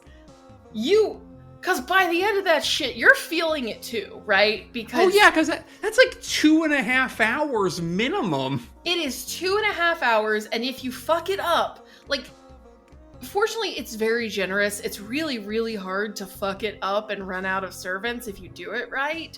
But, like, that option still exists. You can still fuck it up and run out of servants, right? And you have to restart it from the beginning. From the beginning, you have to do all of that shit again. And eventually the answer is that you send them in one at a time and try to break bar as hard as you can with one servant at a time, right? Yeah. So, like... Because you realize, wait a minute, it doesn't delete my CEs, so I can just like, oh, look at this. I have this max limit break kaleidoscope. Let me put this on you, and then go. Go. And then everybody... And it also doesn't reset the cooldown for your Mystic Code. Like, it does reset the cooldown for your Mystic Code every single time, right? So, like, send them in, use the Decisive Battle Mystic Code or the Arctic Mystic Codes, like those two attack ups. Send them in, do your damage, move on, right? Over and over and over again. But that is its own kind of just, like, slog, because you start running, because, like, for me, when I was doing it, you sort it by your strongest servant, so highest attack, with a single target noble phantasm, right? Because the sort system, they finally improved the sort system in this video game after, 8 years.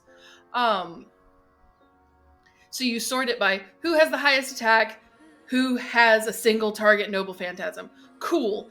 After a little while and enough broken bars, that starts to get smaller and smaller, and you start to sweat. You're like, oh no, I'm running out. Like, I have a lot of servants, and I still had points where I was like, I guess I'm sending in Diarmuid for this one? Question mark? Why not? I did too. I sent in Diarmuid, and he was, like, weirdly clutch. Because he has a single target, because I had him at, like, it was Saber Diarmuid, right? Yeah. And I've been spooked by him a lot, so I have him at NP4 for some fucking reason. So I just sent him in, and I was just like, you do your thing, man. And he did way more damage than I expected and lived way longer than I expected. I'm just like, cool, thanks, buddy. Great. You learn who you're like, who can come in clutch that you didn't expect before. It's a fun way to make you use servants you would never use otherwise, right? I would say, I think I had a moment for that bit where I like, it's finally time, we're getting there, and I sent in Saber Astolfo for one of them, right?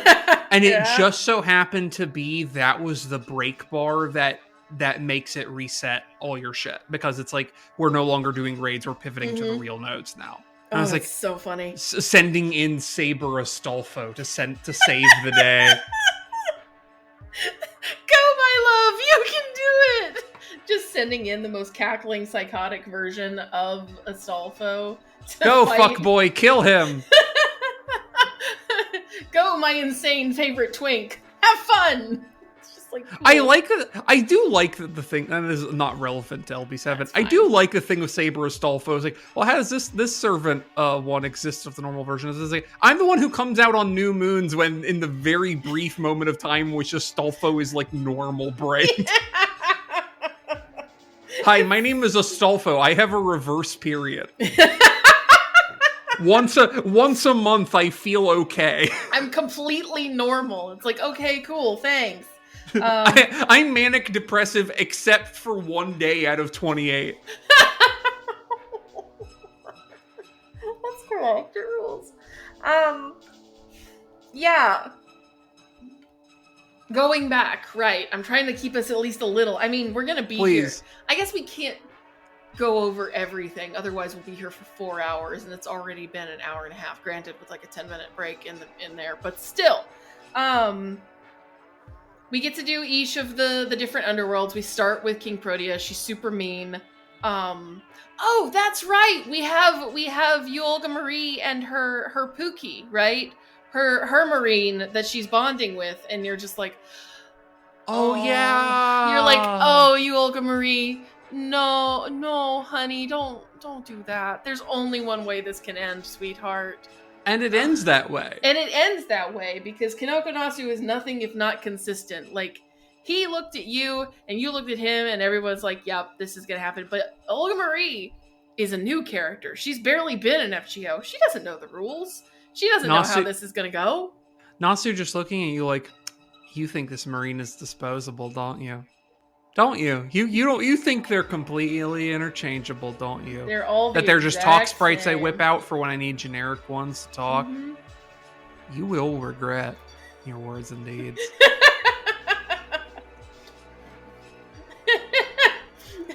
Don't worry. You'll see. You'll see. Yeah, I'll make you. And you're just like, no, I don't want to know. I don't want to understand. Even though, like, you can see it coming from, like, a mile away, of course. But, like, you don't want to. Like, you want everything to be okay for once. But why would anything be okay in FGO literally ever? You fool. You fucking moron, etc., etc. I do love how that end ultimately pays off, though, where it's like, oh, this happens, and, like, everyone's sad about it and whatever. And then later, when Nemo Prime wakes back up, just thinking to themselves, like, thanks for being my friend, you Olga Marie. I know! It's like, my feelings! I still have them! Okay. It's good. It's fun. All of that whole sequence had me sweating, though, because it is the last. Because, like, that's also the point where that's also around when they just go, like, by the way, we're shooting the entire staff in the head. Yes! Like, here's the thing. I have done a really good job. I don't know what any of the ordeal calls are about, right? Like, you've played a little of the first one, right? No. I mean, I played, you haven't played any of it. I haven't played any of the ordeal calls. I don't know what each of their premises is, like their hooks or anything like that. I just hadn't made time for it because I've been busy with other shit. And I've, like, even up to 4, I really don't know. Like, I know that 3 is the one with BB Dubai and it's got Hakunan in it, and that's cool, right? And it's the one that, like, was not in the roadmap at all. Yeah, they just kind of added it, like, arbitrarily. And then Asu's like, I really like Dubai chocolate, and I want to put BB in like a big sexy, pretty dress that looks sexy. Yeah, it's like, okay. And, it's like, and Takeuchi's like, you like giant sexy women, Nasu? Nasu's like, yeah. Get Wado on then. And Wada's like, fun. I get to draw BB again? Okay. I get to draw big titties again? Yay! That's it. Wada's literally just sitting around, like, smoking a stogie with sunglasses on, just like, you let me know when you need me to draw some titties, otherwise don't call me. That's correct. So, like, I don't know the plot of any of these ordeal calls, right? So, like, if you told me that most of the staff of Chaldea died in LostBelt 7, I would believe you. Because, like, It's enough of a bloodbath consistently in FGO to make you sweat, right? It is the only thing that I think I like going through LB7 I didn't like, is that they didn't have the guts to go, no, they fucking died. Yeah. Because that's just what happens when you deal with these stakes, is if you don't, if you aren't perfectly accounted for it, like, Gordolf's just gonna get shot in the fucking head, and that's the end of him because he's Gordolf. Yeah, like, he's not like Romani. Like, he's just a guy. I get that they didn't want to do that, and that maybe it doesn't help for a thing or whatever, but I'm also just like, you should have committed, I think. I think you just sort of leaned in like, no, he just fucking died.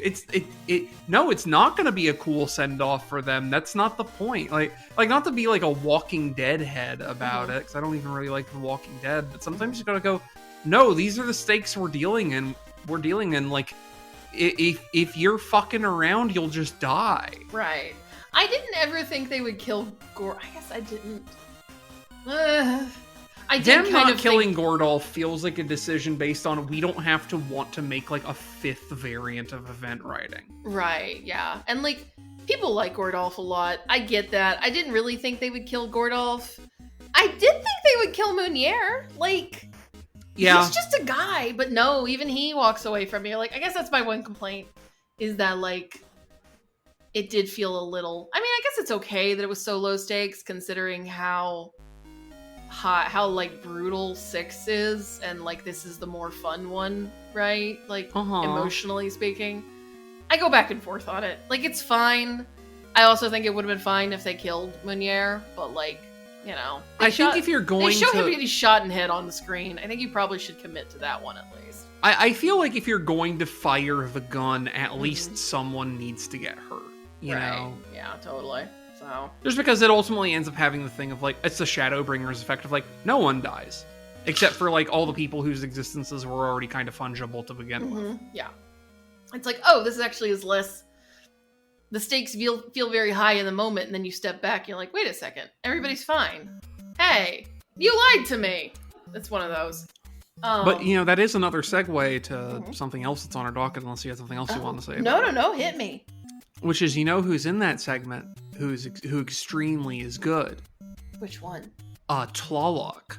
Tlaloc kicks ass. Tlaloc is a great character. There's so many good characters. I love Tlaloc so much. I don't remember what her second ascension name is, or not the second ascension name, her true name? Not Tlaloc, but the other god that's there. Well, she's the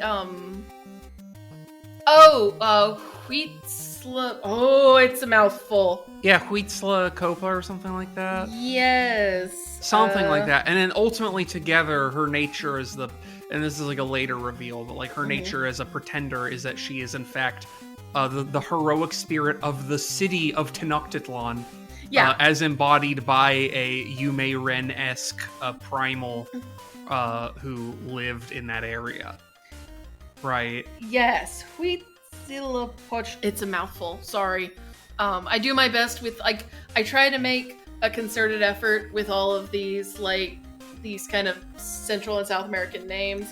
I can't make my mouth make some of those sounds sometimes. So yeah, I'm not used to having to say it. And also, like, the difference I remember some of them is because Tlaloc is 2 syllables, and then Tenochtitlan is a location that is in civilization. It's very famous, yes. Like, Tenochtitlan is, like, probably one of the most famous places in, you know, that entire region, right? So, that's easy. When you start getting into, like, the weeds, things get a little bit more complicated. But what a fun... I love the idea of it being the heroic spirit of a city, right? Like... It opens so many possibilities. You have so many options. We need the personification of Camelot itself now. What's your problem? Oh, fuck. That one would whip so hard. Right? It's so good. So I guess that's kind of what MASH has become. Right? Because I guess in JP, she gets that crazy 5-star version or whatever, right? That's like her like cool plot version. That actually maybe has, that's like, what that is. I don't really know anything about that, but I don't either. See, and I'm trying to keep it that way. Yeah. Other than like the servant stuff, because you can't avoid that. Like, it's just the nature of Yeah. FGO. And I would never try. As the case in point, I know that MASH gets a 5-star version. Yeah, because it's busted as shit too. But like at that point, I guess MASH is kind of like the heroic spirit of Camelot, right? Because she's not actually, what is her knight? She's a demi-servant of Galahad. That's his name. Thank you. She's not actually Galahad. I assume Galahad's going to show up at some point. It would be insane if Galahad didn't show up.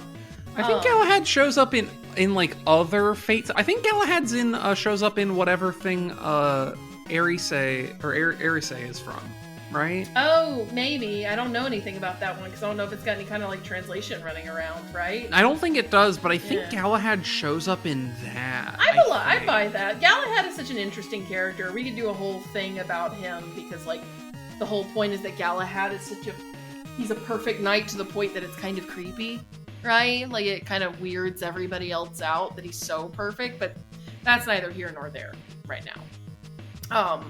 The point is, Tlaloc is good and is frustrating. Some of them fights when you have to fight her, there's a lot of fights in this LostBelt that had me, like, pulling at my hair. Not as much as some of the back-end fights of fucking LostBelt 6, but, like, if you haven't done difficult plot content in FGO in a little while, like I hadn't, and then suddenly they throw you into the fire, you're like, oh, right. I forgot sometimes this game just kind of wants to, like, beat your ass. Oops. The Camazotz fight is so insane. It's so insane. It's so hard. It's so hard. It's, like, fun, and I appreciate it, but at the same time, I was just, like, crying. I just love they put a fight in this game. It's like, oh, you like buff stacking, motherfucker?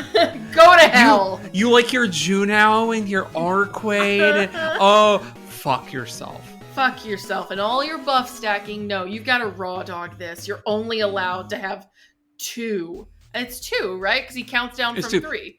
Yeah. And the instant you use a third one, he does a horrible move to your entire party. Yeah, it's so funny. Very, very funny. Great character. What a good LostBelt. Also, like, funnily, because this is late 2022, right? Yeah. When this comes out in Japan, mm-hmm.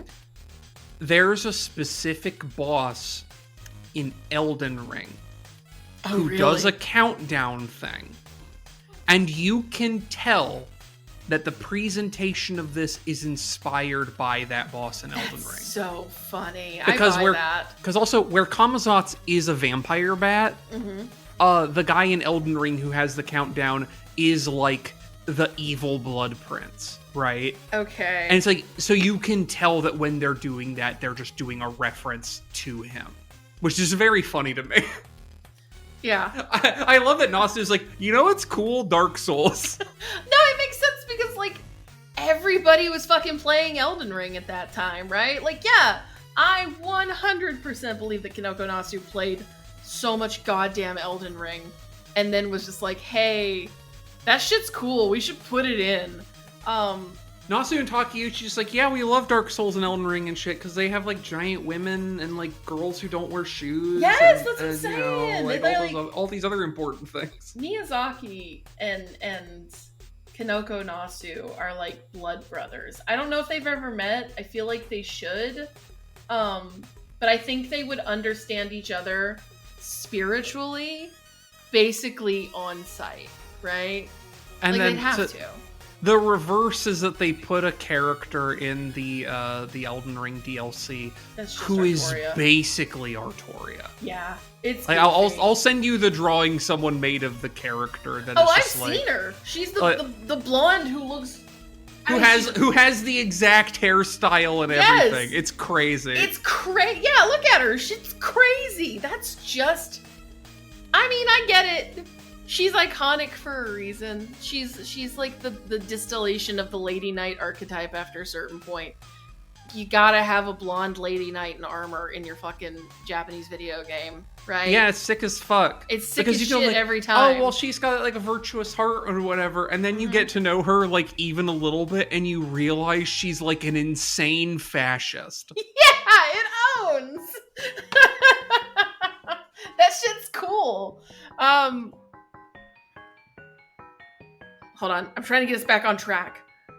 Where Talala? I'm sabotaging you by sending you more pictures of Needle Knight Letta. No! I'm trying to think. You can't distract me with Blonde Lady Knight. I mean, you can. It actually is extremely easy to distract me with a Blonde Lady Knight. Oh, is it now? The Lady Knight is able to attract your attention? No! I'm trying to think. Right. Kirei! We can talk about Kirei very briefly, because this is when Kirei kind of, like, he's been around before this, but, like, this is the point where things get funny, because this is also where Koyanskaya shows up, right? It's after, like, you think everybody on the border, or on the, not the border, the other one, the ship. Why have I forgotten the name of the ship? What's the name of the airship, Saturn? It's not the border, that's the big truck. Fuck. Shit. I know. What? Storm border. It's storm border. It is. Okay, so it is. There's still the border. Okay. I'm thinking of the little one. Anyways, the point is to all of this. You think everybody's died, and then Koyanskaya shows up to be like, wrong, suckers, I'm here. And you're like, awesome. I'm so happy my horrible wife is here. And then you get to have my horrible wife and the worst man in the world interact consistently over and over again, like during the course of this LostBelt. And it just owns. He's so funny. Like, he sucks so bad. He sucks so much ass. He has all of the funniest facial expressions other than you, Olga Marie. Like, he's such an ass.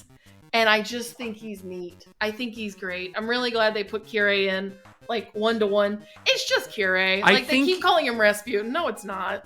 I think you could import him into Legend of the Galactic Heroes, and he would make that anime shorter. I think if you replace... Like, the thing about Legends of the Galactic Heroes, not to really derail us yet again, but... I did it first, it's fine. The thing about Legends of the Galactic Heroes is that it's a show that keeps insinuating that Oberstein is going to do something, and then Oberstein doesn't do anything, right?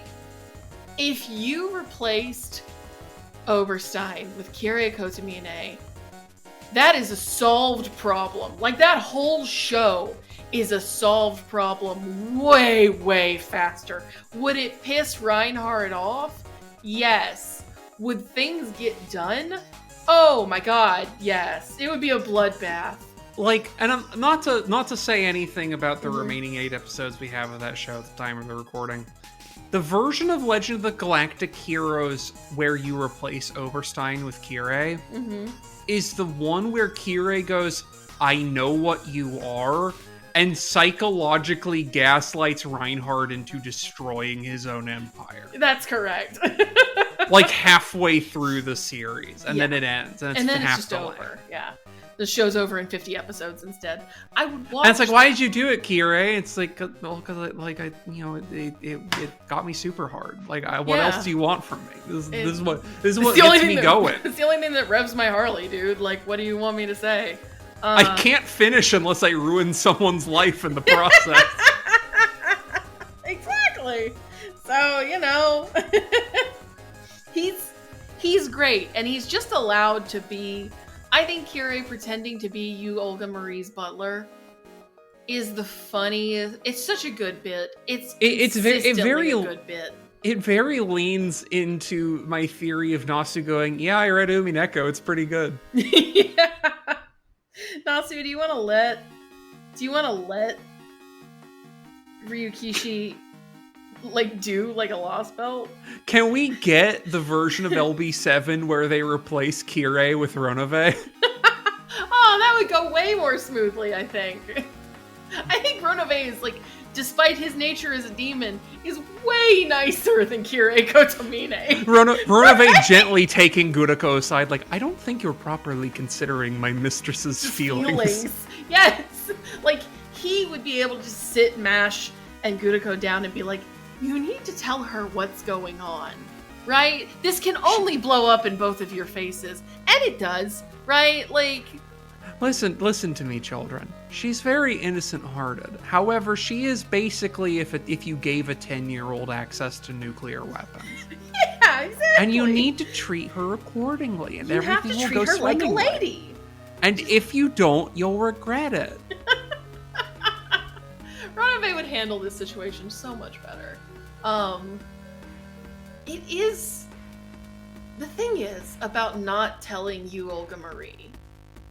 They should have just told you, Olga Marie. Like... They should have. They should have. I actually think that's a good thing. I think it's kind of fun to just have your protagonist and MASH both just be, like, unambiguously wrong, right? Like, yeah, and that's what I like, is that it works for a story where it's like, we're going to be sneaky about it, and it's the wrong choice. Because also, you can so easily see the world where Gudako's like, look, no, we're your mortal enemies, and you wanted to kill us but, like, I think since you're here and you're giving us a chance to talk, I feel like we should talk. Because you know in your heart, that would be a thing where Marie's like, I remember who I am, and why it is I wanted to kill you, but it is a testament to your moral fortitude that you were willing to go, no, this is who we are, we want you to remember so that we can actually talk about it. right, like, the thing is that you, Olga Marie, is kind of a, you know, cackling megalomaniac, but she's not unreasonable either. Like, no. You could have had that conversation with her and spared everybody a ton of drama. And, like, normally... doing something like that, this whole idea of we're just not going to tell her is... It's always a recipe for disaster. It's always a recipe for disaster, and it's always a recipe for, like, the annoying... If people would just talk, this problem would be solved. And, like, I know that a lot of drama arises, like, is usually from miscommunications, and people who get mad about that are just not engaging with stories correctly. But FGO avoids some of those frustrations by, like, having everybody, one, have an opinion about it, and two, like, it comes down on the fact of, like, no, you guys did something wrong. Like, you guys just did a bad thing, and now you need to apologize to your friend for lying to and manipulating her, right? And hope she forgives you, which she does, because she's the best president ever. Yeah. Because she's the only innocent human. That's correct. She's the only one who deserves any kind of salvation, because we love her. I'm voting for her. And I don't know. I think that kind of smooths out what would have otherwise been a very frustrating plot. Like, if the game had just been like, no, we couldn't tell you because we were afraid, and, like, that's kind of all it ever sat on, then that would have been really frustrating. But, like, MASH and Gudako know they've done something wrong once the truth comes out. Like, they understand they fucked up. You, Olga Marie, is really angry at them. And everybody around them is like, oh, that went really poorly and probably could have been avoided. I don't know. That's just, like, a really smart, mature way of handling this kind of miscommunication plot line that you don't usually see. Like, it actually takes into account kind of the emotional stakes of making friends with somebody based off of a lie, right? Uh-huh. I like which that. And, like, we give a lot of, like, service to, like, you know, of course LB7 is not going to be good as LB6 following up LB6, which is LB6. Right. But it's a very fun plot point to have as a follow-up to LB6, which is about having friendships based on lies. Yes, exactly! It's so good! It's so good. It's such Nasu a good follow-up. Understands, like, it's like a thing where it's like, I understand the irreconcilable difference at the heart of people who want to like each other.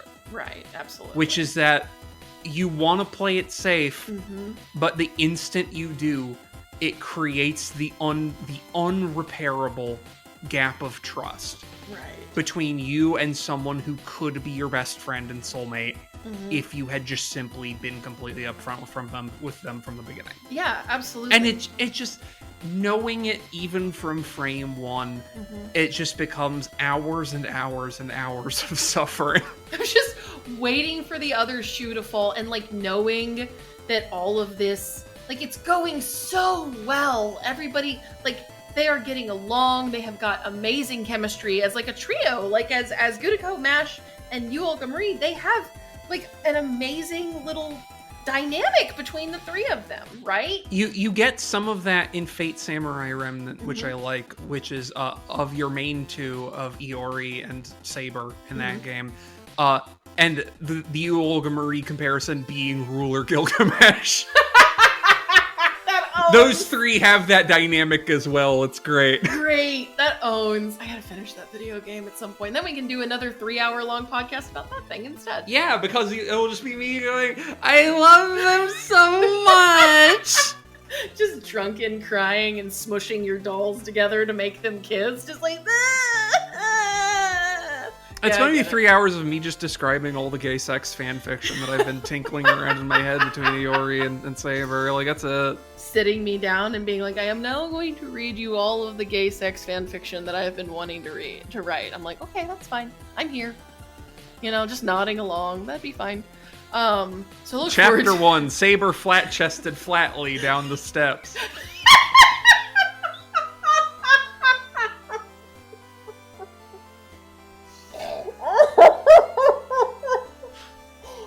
If anybody's breasting boobily down the stairs, it's Iori.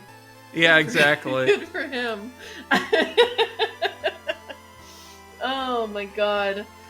Is the Saber in that game they them, or do they eventually? I think in game they kind of avoid it. I feel like English might go they them. I know I think the Japanese language track basically uses the exact pronoun combinations they use for Saber from the first game. Okay. But even in the first game, like in Fate Stay Night, the pronouns Saber uses are very like formal and kind of technically gender neutral. That's great. That owns. So I think Saber is a canonical they them in English. That owns. That's so good. What a good video game. What a good series. Really is. It really is. Because also I remember they actually interviewed Nasu and Takeuchi, because Takeuchi did the original design for that game Saber, and then like the I forget the artist's name, but the Shimosa manga artist did her own updates. But Takeuchi's original design is like, well, when I was originally designing Artoria, I wanted to do like a gender neutral kind of character, and in 2004 I kind of went with a girl who is kind of handsome, right? Yeah, right. And this one was like, well, it's like 2020 something. Like, what if we just went for an actual neutral character? Yeah, like a full gender neutral kind of beautiful character. I love that. Yeah. You know, hidden best queer representation, fucking the Fate franchise. It owns. It's so funny. It's Nasu good. Takeuchi might, well, whatever's going on with them, I don't know it's what's gauche to going on. speculate. But ultimately, whatever is going on with them, they're still just sort of reinventing being transgender from first principles in basically everything they work on. So, yeah, good for them. That's what I'm always saying. Like, you don't... I don't know if Kaneko Nasu knows what it is to be transgender, but, like, he understands the spirit of it, so it's fine. Like, I don't know if you could say that Kaneko Nasu, obviously I don't know the man's life, his heart, and or, like, the people he associates with, but I would comfortably say that this 50-year-old Japanese man probably doesn't actually know any trans people, and yet just kind of keeps intuiting different ways to be transgender, right? Like, if someone really sat him down and like gave him the 9-hour lecture on it, he would come out of it no longer using Ore. That's correct. I think it was assuming he even uses Ore. I don't know. This might be one of those lifelong Boku scenarios. Oh, I see. Yeah. Okay. So we've talked about Kirei. I'm like going over my notes. I got to make sure we hit all of the stuff. I'm sorry I'm yapping. I had you can yap. I had an alcoholed beverage, and so I'm fully yap moded right now. Listen, the whole purpose of the Gorge is to yap. You know this, right? We're yapping. We brought up Tlaloc. We brought up Kirei. So we're going through. I'm like also trying to at least vaguely follow the structure of the plot. So I'm trying to remember what comes after, because we hit all of the other, as we go through the story, we're hitting all of the other underworlds as we go through. Ereshkigal continues to assert herself as the best Ren face in FGO. It's Correct. not even a question. She's the best one. Lowercase Soon, capital Dere. That's right. She's so Dere. The Soon is it's still there. But you just need a little bit of pepper on your steak. The thing is about Ereshkigal, this is the thing that Shia has said before, and I'm stealing it from him, as one does. Ereshkigal is what if Sakura was a Ren face, right? And turns out that works really well. That's actually a really fun character type, and I like it really a lot. Is. Yeah, she's great. And she's beautiful and she's perfect, and I can't wait for Grand Girlfriend, and I'm gonna spend, again, an unreasonable amount of money on rolling for her next year. Please look forward to that. It is kind of the strength of LB7 that it does ultimately the Fate Stay Night thing. I was just going, here's our cast. It's like 4 or 5 completely distinct I want to be your girlfriend characters who approach this in completely different ways from each other, right? That's correct. And it's like, like we brought up Tlaloc earlier, I really like the specific kind of I want to be your girlfriend character Tlaloc is, of just going, I am your girlfriend, period. She's doing kind of the Kamidare thing that I always think is cute and fun, you know? Yeah, very where haughty. It's like, she does not leave time for romance or intrigue. She simply just starts taking you on dates, and you go, oh, okay. Oh, okay, I guess we're dating now. This is fine.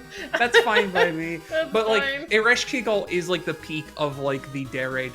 Like, but she's just so good at it because she has that little bit of spice from the other varieties in there. Right, because she's got a little bit of that Rin still in there, and so it lets her be kind of a little saucy about it, and her alter self is allowed to be even more kind of spicy about it in a really fun way. So you just get her alter, like, I'm the evil queen and I'm going to enslave you, and you just go like, this is a sex thing, isn't it? And she goes, no, don't be weird about it. But like, if you want it to be, but it could be if you wanted. She's perfect. All of the alters are good. I'm trying to think. So we meet all the alters. What happens between, like, because there's so much that happens in LostBelt 7. There's a lot of Cuckoo. There's a lot of the Dinosaur King, who is just another little white boy, and another version of Tezcat, which I think is funny. Just the most horribly. I'm sorry. I know that some people have fondness for that artist. I really don't. I'm sorry. I really don't like that artist style. I am sure their manga art is very good. Yeah. I think it was a mistake to have someone who works principally in, like, watercolors do that for artwork that's all, like, very richly digitally colored. Yeah. It just doesn't yeah, there's a lot of variety of art styles in FGO, but it just does plain look wrong, unfortunately. Yeah, it just looks like really out of place in a game that has, like, so many different types of character designs and art styles and all of that, because it's all still pretty consistently digitally colored, and they all are very, like, hypersaturated and very rich and very, easy to parse. And then the art for, like, the Dinosaur King, so that version, the other version of Tezcat, and then Tezcat himself, of course, they just look so out of place. I think maybe it would have worked a little bit better if they had done the art and then let somebody else do the coloring. I think maybe that would have smoothed things out a little bit. Yeah, if you actually had someone who would like digitally color it. Yeah, that might have probably, like, smoothed things out a little bit. I don't think that the little Dinosaur King boy is very pleasant to look at. I'm sorry. You know who I do like, who we haven't brought up yet, but who I think is genuinely a very funny character. Not a funny character. A character who I like a lot, even though he kind of sucks. I really like Iskali. I liked Iskali a lot. I thought the twist with Iskali at the end was, like, one of those, like, ooh things, right? Like, I think it's cool to have a second writer of the Resistance, right? Yeah. Where you just go like, well, what's your deal? You seem kind of strange. He's like, well, I'm based on a guy who historically was kind of a stupid asshole, so in Fate, I'm a stupid asshole. I'm kind of a stupid asshole, and, like, I want to do this thing the way it's expected of me, but at the very end, I just can't do it because, like, ultimately, he's still, he's not the oh my god, how do you say, the Osa fucking, the people, the Ocelotl. Yeah, the Ocelotl. Like, they're not humans, they're apes, right? Like, they bring that up. They're not actually people, and that's why, like, Iskali is, like, their king, but he's never been a part of them. I like Iskali a lot. Yeah, I'm actually kind of, like, there's so many characters. They've been very bold lately to put in characters that don't get servant versions. Yeah, because Iskali, if any, like, they give him, like, a cool-ass Black Panther suit and, like, Warframe weapons, and they don't let him be a servant. That's crazy. It's insane to me. Like, how do you not put Iskali in the gacha, right? Like, he has the aura, this is mean, but it's true. Iskali has the aura of a Genpool servant, right? Yeah, he has the aura of a Genpool 3-star. Yeah, Genpool 3 or 4-star, 100%, right? Like, very niche, but still cool. That kind of a guy, right? It would be cool to have a Silver Avenger. Yes! Great! That would be so fun. Like, you could do so much with that. And it's like, man. And then you could have given him other, like, ascensions and stuff. And, like, one of them could make him look more like Moctezuma, right? Yeah, and because, like, if you put him in as a 3-star, it's like, the trend for that is that unless you're Zufu, like, you can just, like, have very minor differences between the ascensions. It's fine. You don't have to do much more work than you already did for his boss version. But he's just still not a servant. He's just not a servant. It's a shame.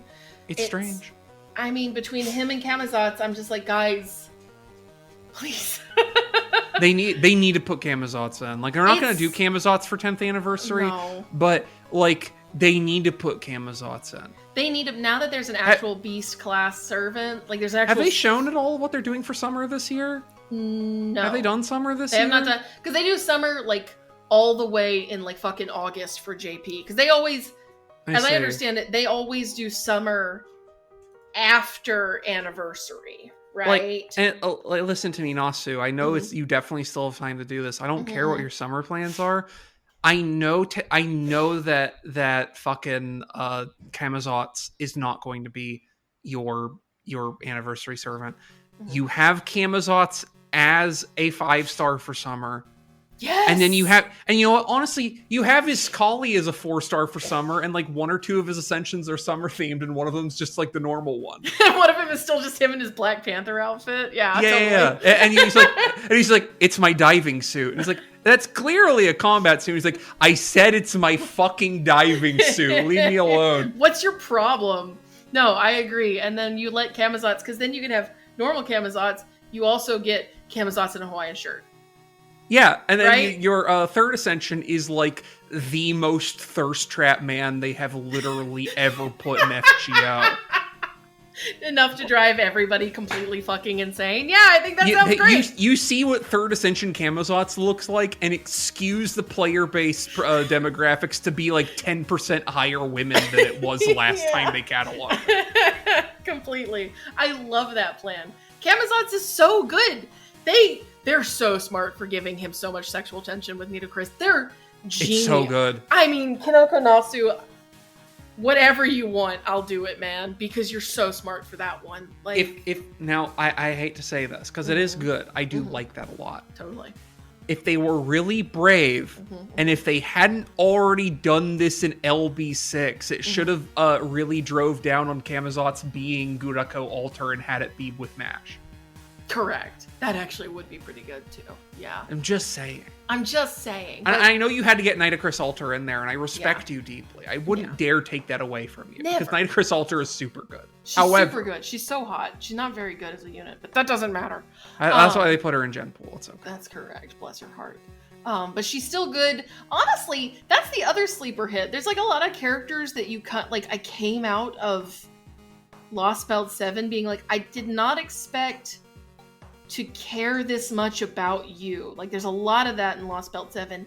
And the biggest one is Nito, right? Like, because Nito has always just kind of been like, she's fine. She's prominent in Camelot, like in the sixth singularity. She's there, but she kind of gets overshadowed, understandably, by Ozymandias, right? And she gets to show up every now and then at events. And she's like, good.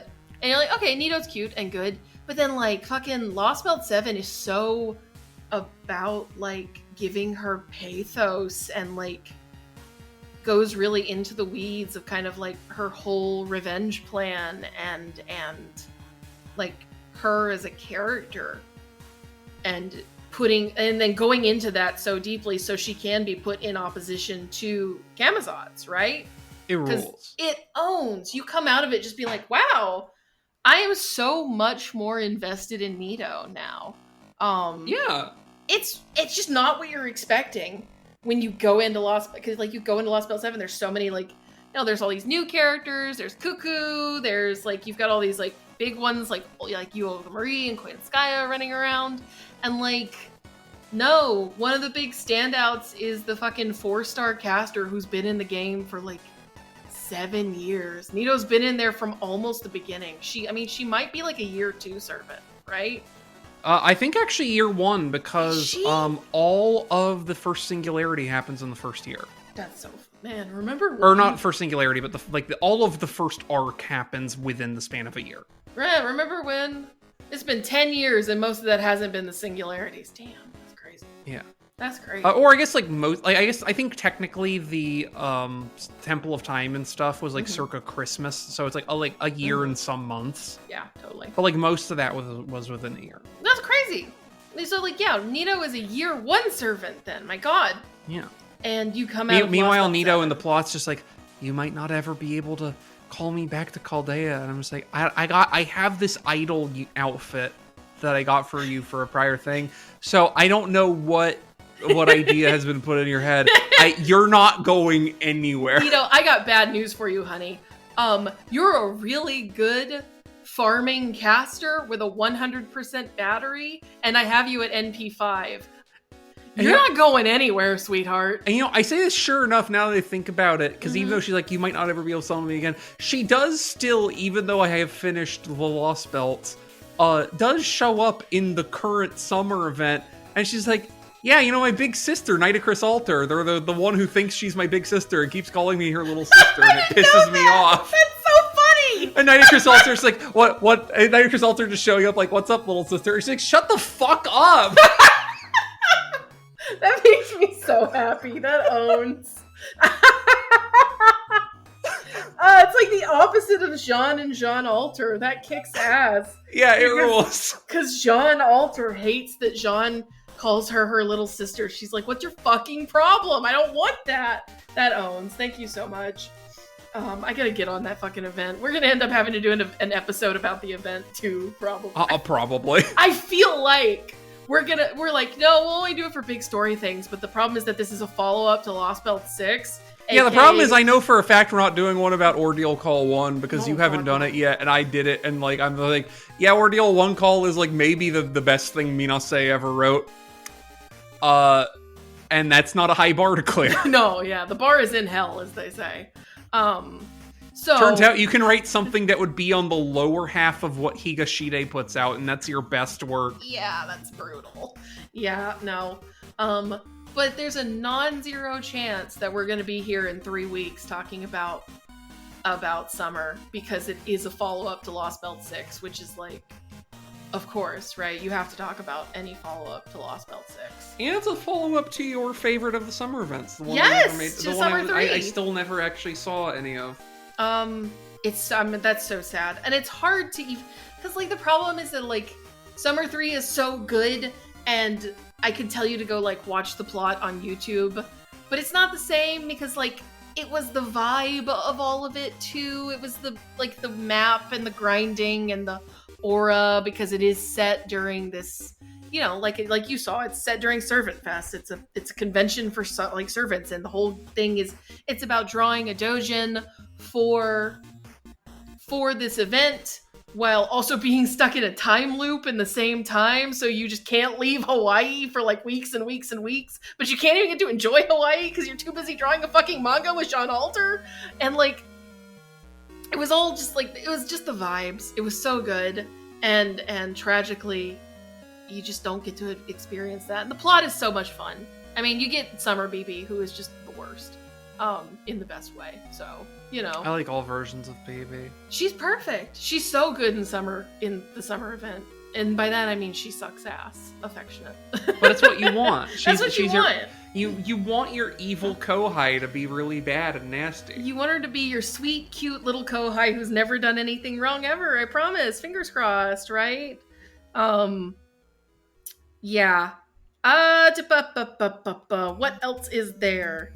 Because we did talk about Nito, so I'm happy because I did want to talk about Nito very badly because I like her a lot. I'm trying to think if there's anyone that we haven't talked about. David is an SCP. Yes, David. That David is the big one that we haven't talked about yet. Yeah, it's like we've covered kind of sporadically all of our bases. You know, we bounce around a lot when we talk about this.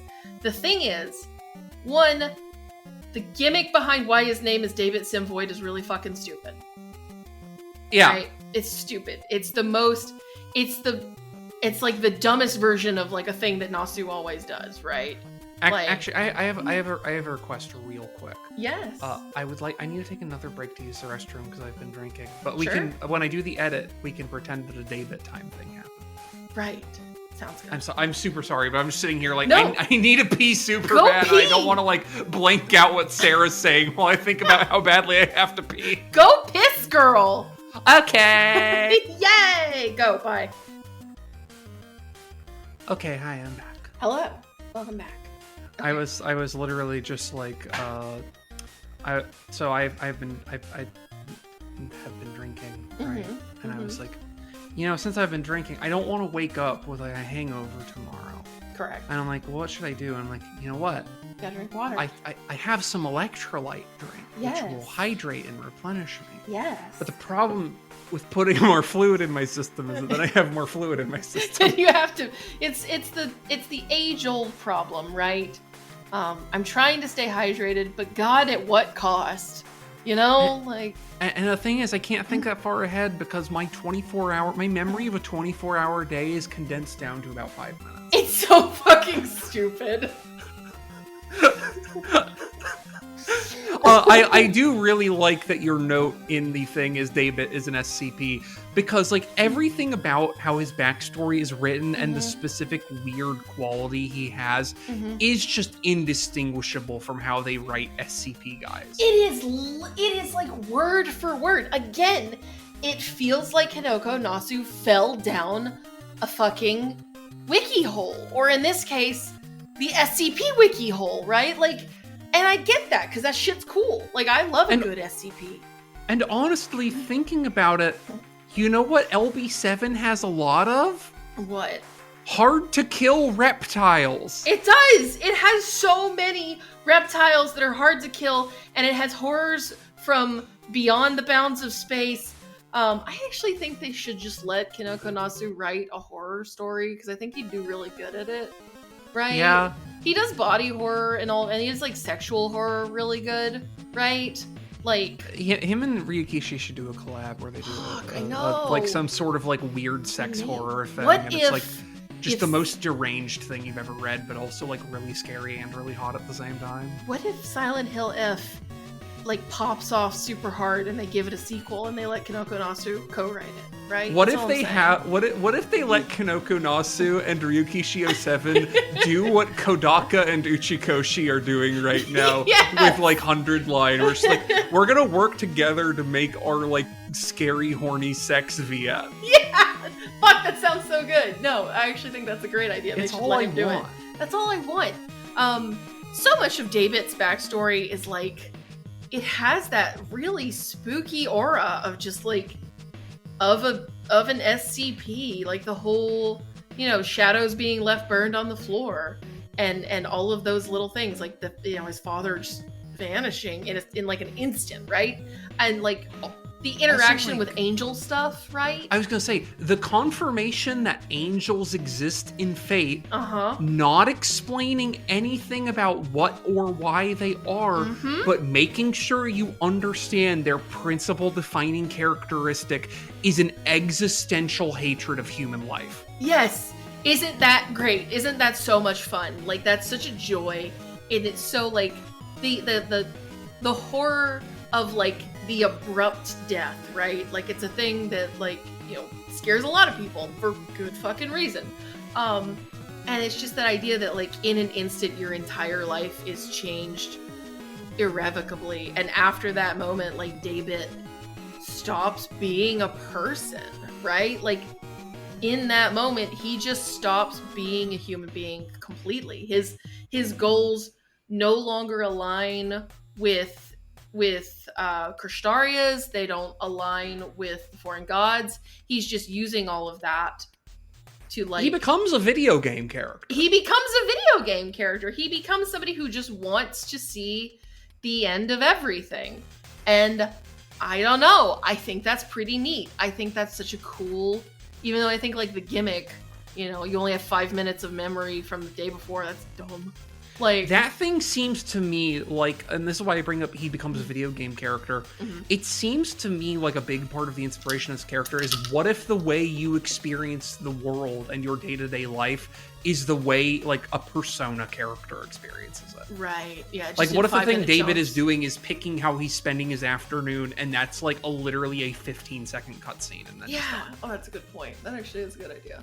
Yeah. And I like that too, because it also makes you understand why it's like, well, what's your thing? Like, are you not interested in your survival? I was like, no, I'm trying to prevent the bad end. Yes. I am trying to do everything in my power to like prevent the worst possible ending, even if that means like destruction, right? It's like, well, what's the worst possible ending? Is it like the destruction of humanity? It's the one where humanity becomes universe cancer. Yeah. I'm trying to prevent I watched Gunbuster recently. Oh, word. And Gunbuster is a thing where like the tension of Gunbuster is around what if the Milky Way galaxy responds to the proliferation of humanity the way your body responds to a bacterial infection. I gotta watch Gunbuster. It's really good. It has a lot of very highfalutin inspiration. So that's part of the overall plot thing of that, right? Mm-hmm. And David is going, no, I'm trying to prevent the ending where human beings are a bacterial infection on existence. Right. Yeah. Like, it's just whatever I thought his deal, because very famously Nasu has said only 2 of the cryptors could have even made it to Babylonia, right? Everybody else would have eaten shit like way earlier in like fucking Septum and stuff, right? But Krishtaria could have made it to Babylonia and then would have immediately butted head with Gilgamesh, and it just would have been over, right? And David would have made it to Babylonia. And you meet Krishtaria and you understand how he could have done it, because he just probably would have, like, you know, brute forced his way through. Well, because also, like, much like everyone's estimation of Gurako, like, he's an extremely charismatic guy, right? But also, like, is a real deal mage. Like, a real deal, extremely accomplished, like, terrifyingly powerful mage, right? And, like again, like, part of the strength of Kirshtaria is, like, why is Canis Kirstaria's servant? Because Kirshtaria has the force of will and division and charisma to take Canis, who is like, despite their whole backstory, the way Canis ultimately turns out is as the tyrant Caneus, right? And is just like one of the monsters of Greek legend. Like he's an evil tyrant king is what he becomes, right? And like Kirshtaria is one of the only people where it's like, I can humanize you. Right. And then meanwhile, you will go overlook at David. It's like, David has the complete opposite thing of David's not going to humanize anything because David himself is barely even human anymore. David is just the video game protagonist. Yeah, totally. David has the broad perspective and immense degree of power that allows him to brute force his way through shit. And then you just, I don't know, I just never, again, because I do a decent job of avoiding spoilers, I never knew what his whole deal would be, and the deal we ended up getting is like so interesting. Like, I don't know, Nasu just does such, I mean, it just goes, again, it goes back to LostBelt 6, which kicks ass, but these kind of like the weird, his type of weird existential horror where it always comes back to this idea of what if you were always on the outside looking in, right? Like, I think, like, you could really say that, like, that's also what, like, Shiro's whole deal is, right? What if you're on the outside looking in? And, like, that's what's going on with Castoria, and that's what's going on with, like, David and stuff, and, like, all of these different characters. I think that's the existential horror he plays with the most, which is, what if you could never feel that connection with other people? Like, what if you always felt separate from the rest of the world? Like, what does that do to you? What does that make you feel? Like, how do you get by? And he makes it scary. It's not just like, oh, like, we've all felt that kind of disconnected from reality, but he makes it like, he just makes it scary. He just makes it like, yeah, because, like, the thing that you realize with David, the horror with David, is not that David feels, like, alone and despair and depressed, is that David feels nothing at all. Exactly. He has no emotions left, like, nothing left to burn. He's completely hollowed out, and it's not because of despair or anything. It's just, like, it's not possible for him to be human anymore, period. Right, yeah. I don't know. I just think that's so... All of the cryptors ended up being so interesting, except for poor Ophelia. I'm so sorry. Yeah, and it's literally just that Ophelia doesn't, like, get... Like, she's, like, basically like weighed down like an anchor to that plot that's kind of bad, and then has to heroically sacrifice. And she just doesn't get the space to be her own person. Yeah, she just doesn't have a lot of agency, which is, like, super tragic, yeah. But then, like, every single other cryptor is just, like, one of the... Like, independently a character who could, like, be the best character in a JRPG. Right, yeah. Like, good or bad, because you have, like, much more villainous ones and you have much more kind of heroic ones, right? And they're all so interesting and weird, and they've all got so many neuroses of their own, and those neuroses are clashing so much with not just each other, but, like, in the face of, like, Mash and Gudako. Mash, who is, like, somebody who knew them, and Gudako, who is to them so far beneath them as to be totally not even considered a threat, and yet at every step of the way, this, like, extremely normal person can outclass literally any of them. I think it's my favorite bit about the tension between Gudako and the Drift. And I guess, like, we're bebopping around the LBs in general, but because, like, it's the last LostBelt, right? Yeah. I think the thing that is ultimately my favorite about, like, the difference between Gudako and the cryptors is that it's like, well, the cryptors are billed as, like, they're better mages than you, and ostensibly better masters. And the thing that you realize very quickly, and that all the cryptors too realize very quickly, Gudako is unambiguously a better master than all of them. Yeah. And it's not because Gudako is more humble, it's just that all of them are, like, no. Gudako is, like, is as the character, like, yeah, she's a player insert, but, like, as a character, is just a open-minded and amiable enough person to literally make friends with a brick wall.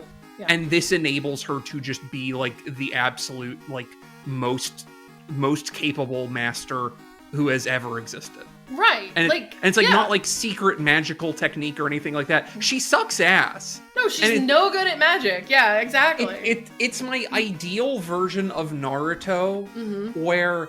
Okay, here's my ideal version of Naruto. Are you ready? Yeah. Naruto isn't the protagonist, it's Rock Lee. Yes! Thank you! And end of the story. I am the ninja who can't do ninjutsu, period. Sure, that was the promise of My Hero Academia, and then it went really off. And they immediately abandoned it. They immediately went off the rails. I'm the hero who doesn't have any superpowers, but it's okay. I was given the best superpower right out the gate. Yeah!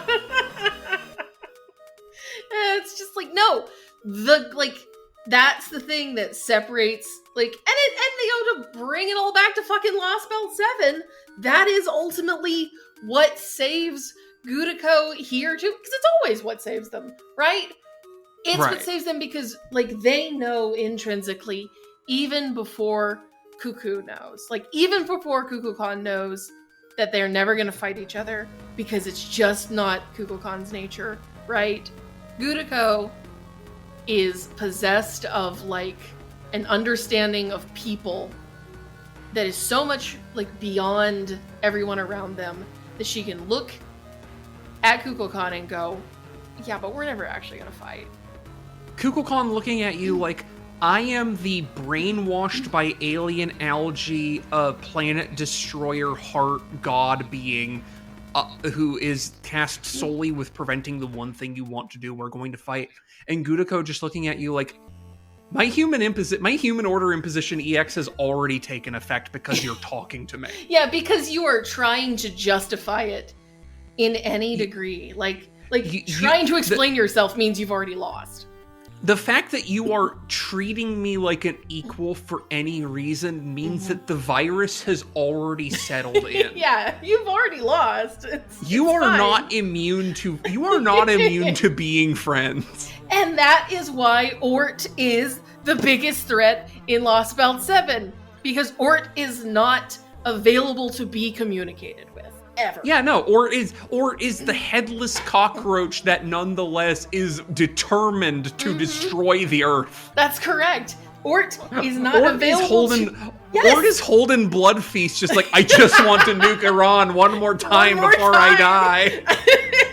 Ort is not available to be communicated with. Ort is they don't have any sense of even the capacity to talk to people, right? Not until the very, very end when they summon themselves, which is such a great moment because you're already tired at this point, right? It's so good. It's so good. And you just go, you mean the entire time I've been mulching servants on Ort, they've been figuring out a way to hack themselves into the throne of heroes? Yes! It is a level of antipathy that is just incomprehensible. And Ort is your biggest hater. He's the biggest hater, and he doesn't even have any real hate for you. It's just the thing it does, right? It just kind of exists on instinct after a certain point. And it's great too, because it also then puts Ort as a foil to you, where Ort's I I mentioned earlier, Ort's just me surviving is morally neutral. Correct. I will do anything I have to survive. Ort is not evil.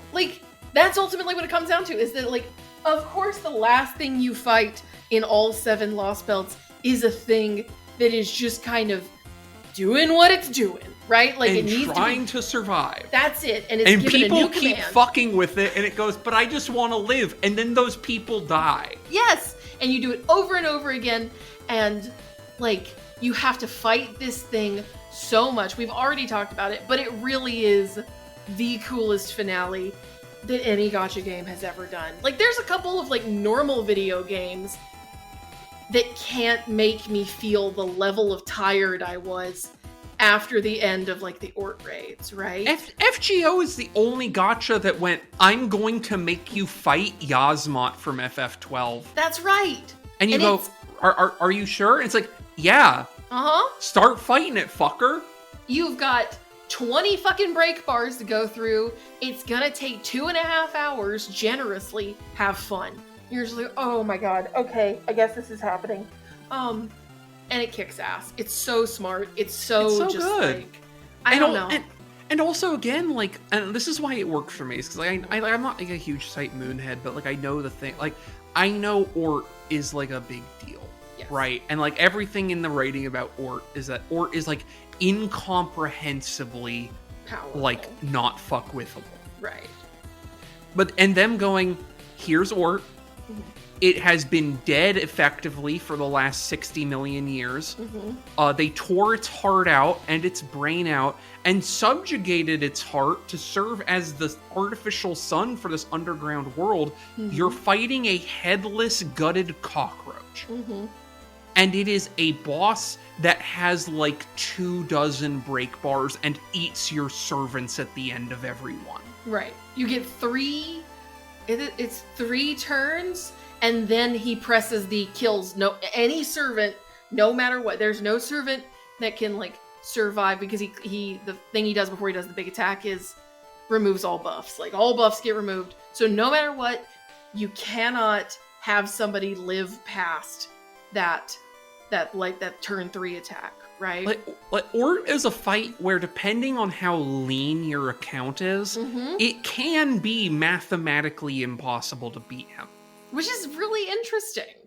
Like, and then it's still just like, this is Ort at, like, if Ort was any more dead, it would be a background object. Right. And this is still how hard it is to fight Ort. I think it rules. It rules, because it's the perfect way, because, like, yeah, Ort in Type Moon is a big deal. Like, introducing Ort, like, even hinting toward Ort in LostBelt 7 was a big deal when the first PVs came out, right? And it was like, how can you possibly do this right and make it feel as strong as it needs to be without it being an impossible fight? Because, like, otherwise, overcoming these odds seems like you can't. Like, it's if you are able to overcome Ort at full power, then the scaling is all fucked. Nothing can stop you, right? Yeah, no. And Nasu's just like, I'm feeding you a pre-chewed Ort. Yeah. And it is going to be the hardest fight in the entire game by orders of magnitude. Just mulching through everything until the very end. And then, like I said, it has the audacity to be over. And you're so tired. And you're like, we're done. We're done? I think we're done. God, I hope we're done. You're not done. There's still one more to go. Like, which is... when it resummons itself, you're just like, what is your problem? And that's why it's so perfect when you get to the end and you do that grand foreigner Ort, who is like a 3 or 4 break bar fight, and then Kukulkan sacrifices herself as Ort's heart in order to permanently put it to bed, and Gudako's just like, I did it. And then immediately keels over dead. Just instantly drops dead, drops you back to the fucking underworld, and Tezcat's like, hey buddy, what's up?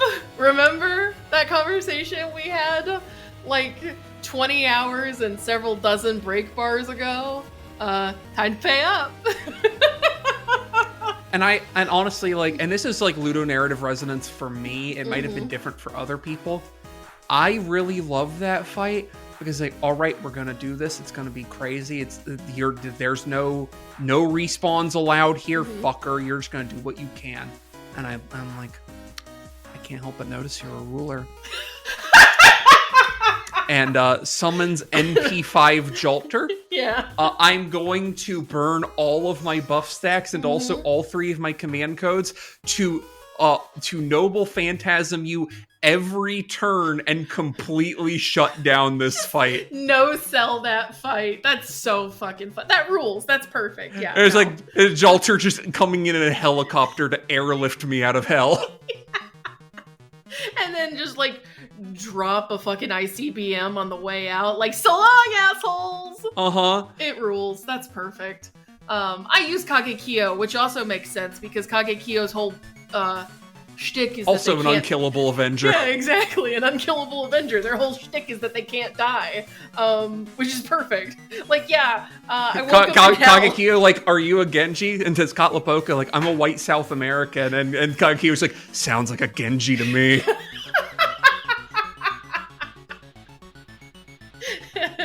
Genji shaped enough, motherfucker, putting on the mask. Like, it's just like, oh yeah, every time you kill me, I come back stronger and do my Noble Phantasm again, but better. I love it. It's so good. All of it is just, it's great. Showing up in the afterlife to fight Daebit for the right to live. Like, I see you brought an edgy white person as well. I have my own edgy white girl instead. You just whip out John Alter.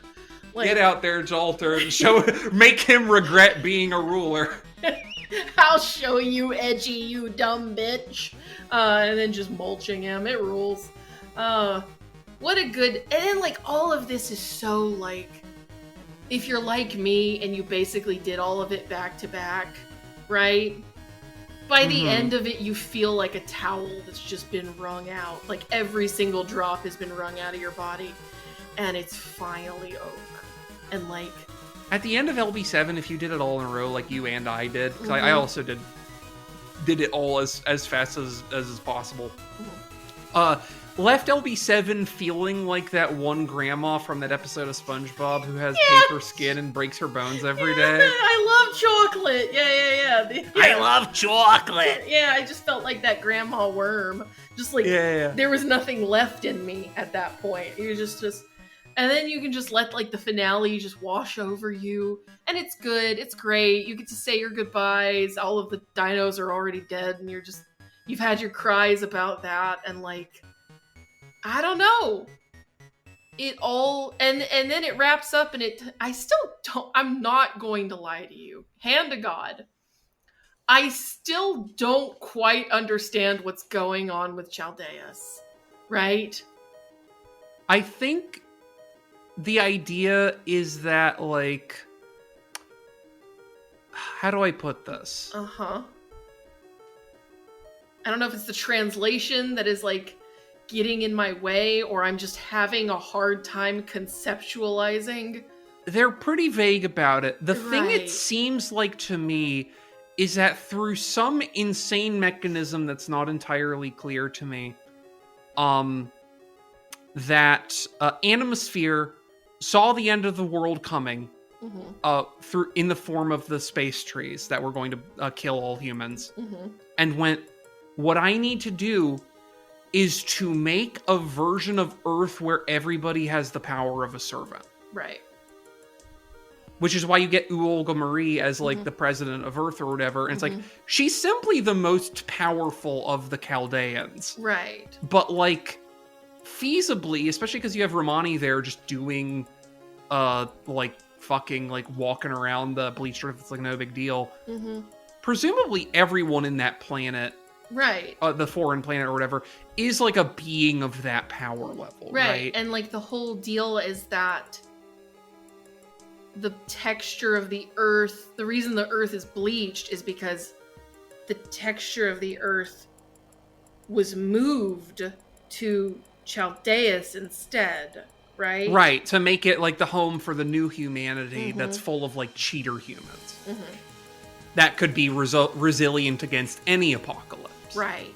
Presumably. That's what I think it is. I don't really know anything about what's going on in JP yet. Yeah, sure. Like, I know I know this stuff, like, comes up, but I really don't know and I might what be, all is going on with that. And I might be misreading that. I might not be understanding. All I know is that the whole deal is that we can't go back to the original, like, Chaldea base in the Arctic because, like, our alliances with all of the extra classes have pissed off the planet. And they're like, because no. The planet recognizes Chaldeus as humanity. Right, period. That's the human order now, right? And, like, now we are the foreigners. Right, okay.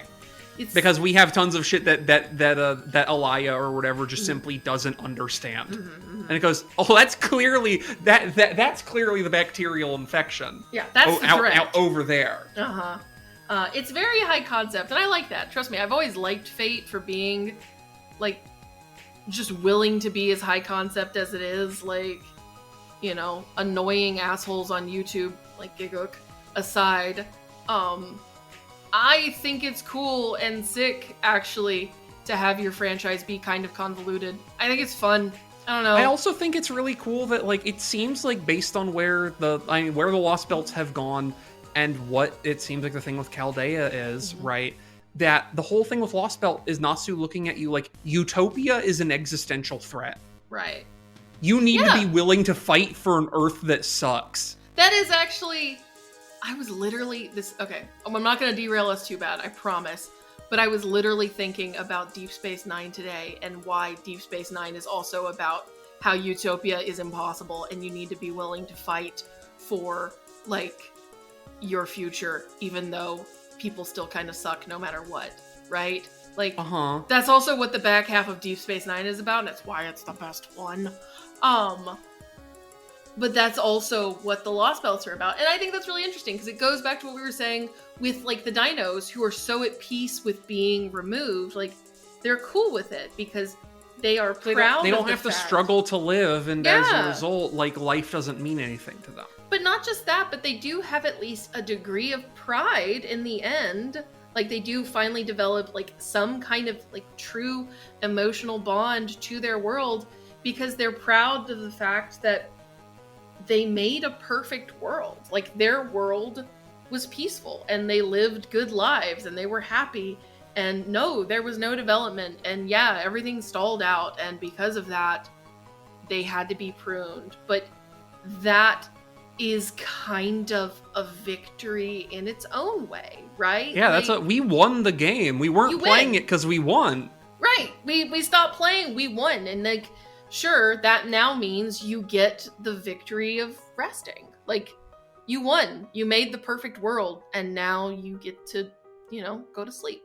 Right? Yeah, and it's a fun thing about where it seems to be going for the conclusion of this whole story arc, which is just like, you have to be willing to say, I want to keep playing. Right. Even though it's like objectively the choice of misery. Right. Yeah. Like, you're not allowed to just check out. Right. And like, or like go, here's the easy answer that we have to accept. It's like, if you want, you have to want to live in this horrible, imperfect world, because that's what it all is. Yeah, that's what it's all about, right? Like, you have to make the active decision to live in your shitty world, because, like, sometimes good things still happen. And if you don't make the decision to live in your shitty world, you'll never get to also experience those good things either, right? Like, and conversely, like you can believe in the world that's going to have no bad things in it, and that's okay. But also, like, that world that is different, that, like, this perfect world that you might want, that's kind of impossible, but, like, the instant you go, well, maybe it would be okay if we lost my shit world in favor of this cool world. The thing is, there's all kinds of happiness that simply aren't possible in this world because it doesn't suck. Right, exactly. Like, you can't feel any of that kind of accomplishment of overcoming something that makes you miserable if you're never miserable, right? Like, all of those little things don't, like, all of those feelings that, like, people, that's the thing that Tepeu is always so confused about, is all of, like, the breadth and depth of human feeling, right? Mm-hmm. He's really the only one of all of the dinos, that's why Tepeu is so good. He's one of the only dinos who can even come close to understanding what it means to be human, because he does have a personal failing in the fact that he can't help Dinosaur Arquaid, whose name I've forgotten. I'm so sorry. But I also forgot. But it's also tied into, too, like, him being, like, the dino who has the mystic eyes of death perception, where it's like, he's the most human because he's the one who understands the concept of, like, being mortal. Right. Exactly. And the idea that, like, you live in a context and that someday, like, it's not just, like, understanding that someday you will die. It's that, like, the specific world that you inhabit and the specific life you live can only ever belong to you. Right. Right? Yeah. And, like, his like, trying to liberate Dino Arquaid being, like, being the only one who understands the horror that she will live forever until something kills her. Right. Until finally Ort, did what it did and rolled through, like, it's the only thing that could ever possibly kill her is something that isn't of this world, right? Because she is, like, the representation of the world. Yeah. And Tepeu is, like, being the only one who understands, like, that like, the horror of her existence is that she is denied the dignity of having a context, right? Yeah. She's just always in the background noise of the world, and that's its own kind of, like, isolation and own kind of, like, tragedy. Yeah. And it's like, that means Tepeu is the only one through, like, all of LostBelt 7 who can really connect with the cat. Because, like, all the other dinos are, of course, they're sweet and they're wonderful. Like, we love, we love Death Rolling and we love Wakchan and all of them. But, like, they are also kind of disconnected from the kind of pain that comes with just everyday living, of, like, normal everyday disappointments and little ways of suffering like that. Like, they don't experience that stuff. Tepeu is the only one who has, and so he kind of understands, and he also understands why like, his world has to disappear, is that because the world that we want is still better. Like, even though it's not a perfect world, you still have, like, the freedoms. You've got this kind of ability to suffer and then get better from suffering, right? Like that's a thing that they just can't feel. It's the thing that Tepio understands is like when his suffering is that he is unable to liberate Dino Arquaid from her contextlessness. Mm-hmm.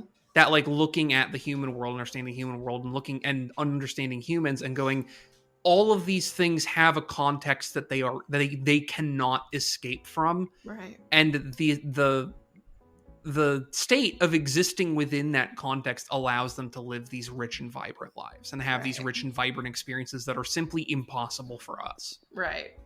It's great. Yeah. It's beautiful. It's the perfect way to wrap up like all 7 of these LostBelts, which have been so much about like the cruelty of having to do the LostBelt stuff. Yeah, it's the cruelty of having to do the LostBelt stuff and having like so many of these LostBelts are functionally perfect worlds. Like some of them are broken, like LostBelt 1 and 2, but like yeah, like after 1 and 2, like most of them are like 3 is a genuine definition of like an alter utopia, right? Yeah.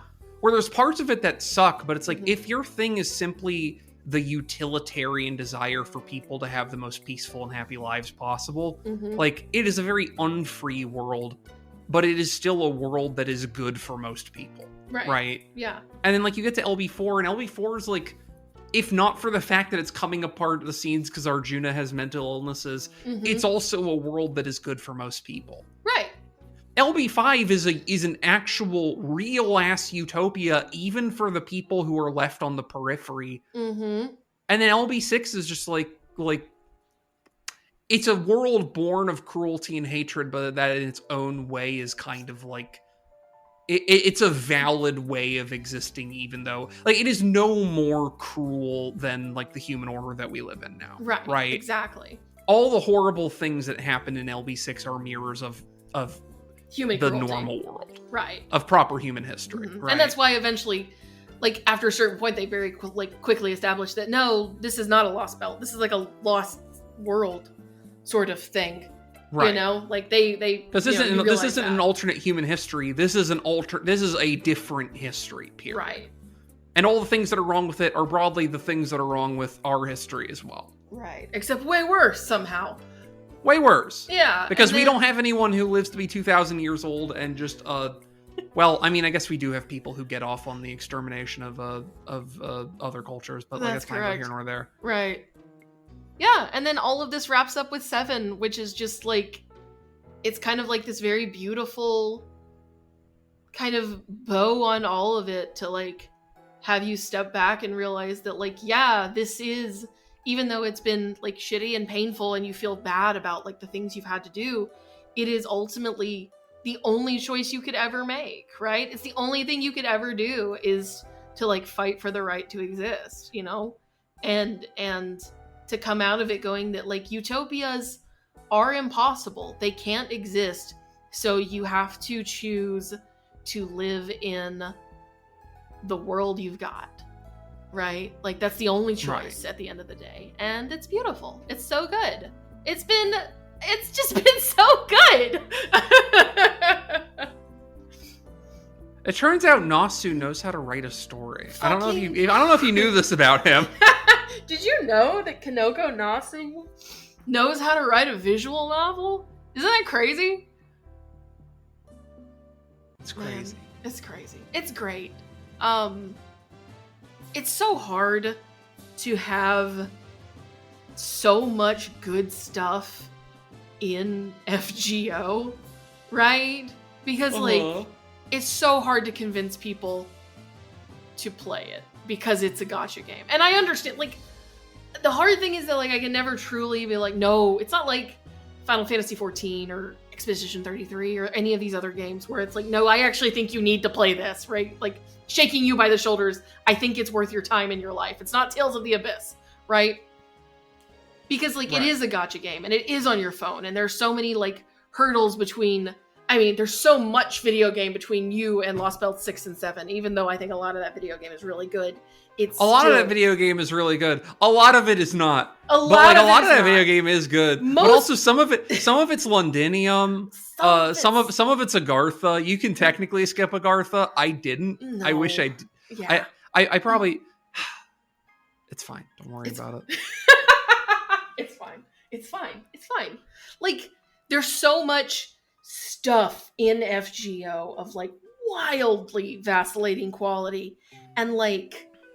It's got these, you know, it's a gacha game. It's on your phone.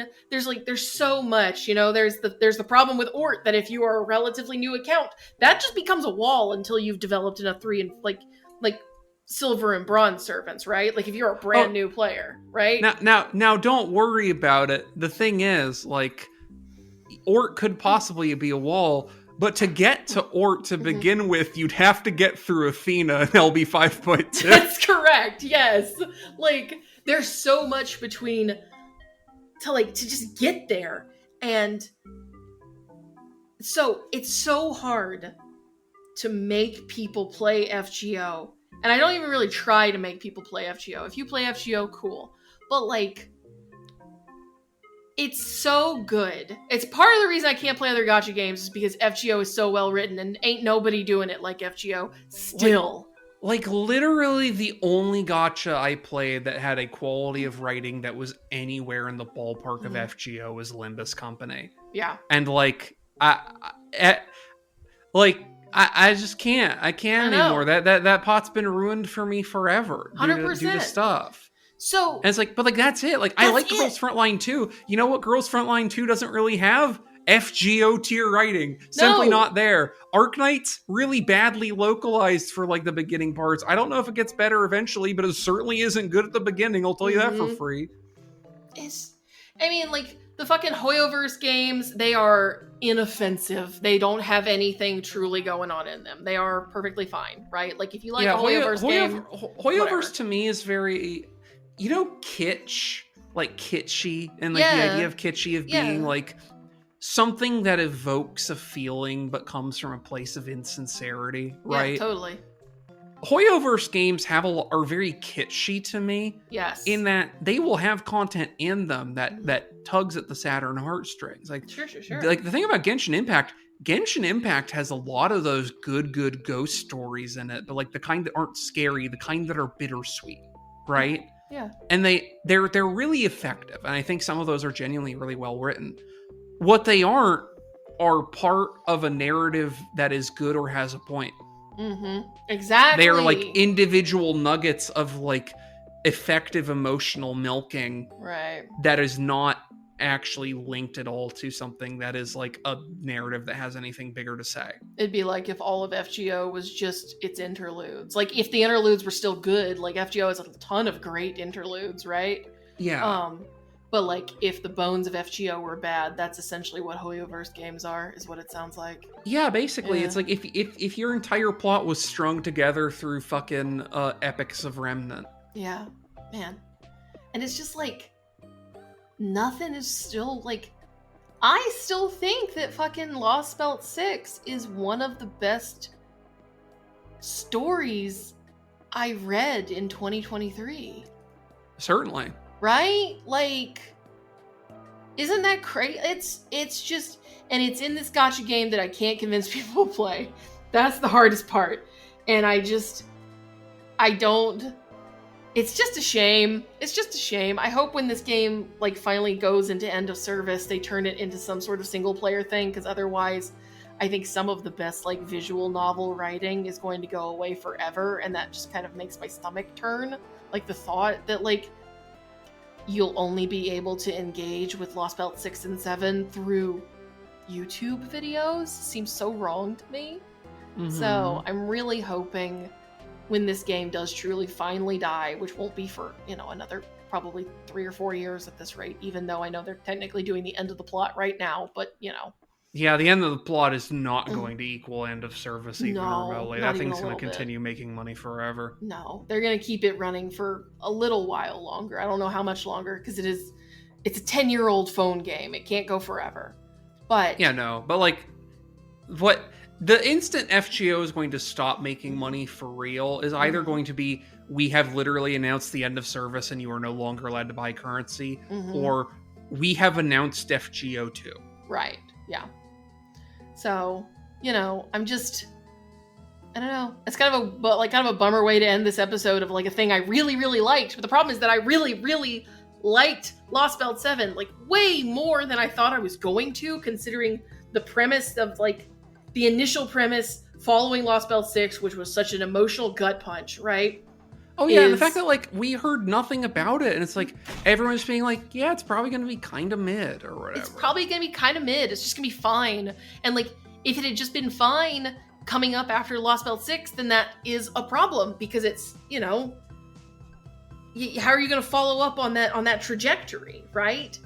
And no, I still really like LostBelt 7. I think it's really good, even though it's like my third or fourth favorite thing in FGO. That just speaks to the quality of everything else in FGO, not to the lack of quality in LostBelt 7, right?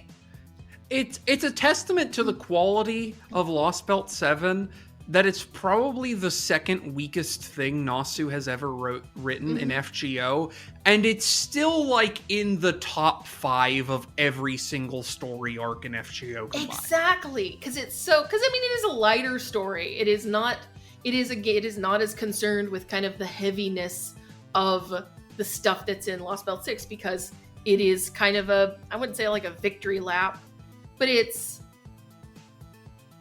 is no longer concerned with kind of the heavy stuff that is in LostBelt 6. So it shouldn't be as strong as it is, but it is. It's so strong. It's so well done and put together, and it's just fun. Like, I'm sure when we're done recording, we'll be like, oh, we forgot to talk about this. But it ultimately boils down to the fact that like LostBelt 7 is really fun. I just really liked it from start to finish. Like, once it picks up, because it's kind of slow in the beginning, is maybe its only problem. But like, once it picks up, you're just having a good time the whole time with like a bunch of goofy characters. It feels so much like 5.1, but longer, where and you're honestly, just like, running around and having fun. There's so much worse problems to have if you're an FGO story arc now. To be like, it starts kind of slow. Like LostBelt 7 is kind of like slow moving for the first 10 chapters, but as soon as it starts moving, it is just pumping for the entire rest of it. Right. It's great. Yeah. I loved it. I liked it a lot. I think it's so good.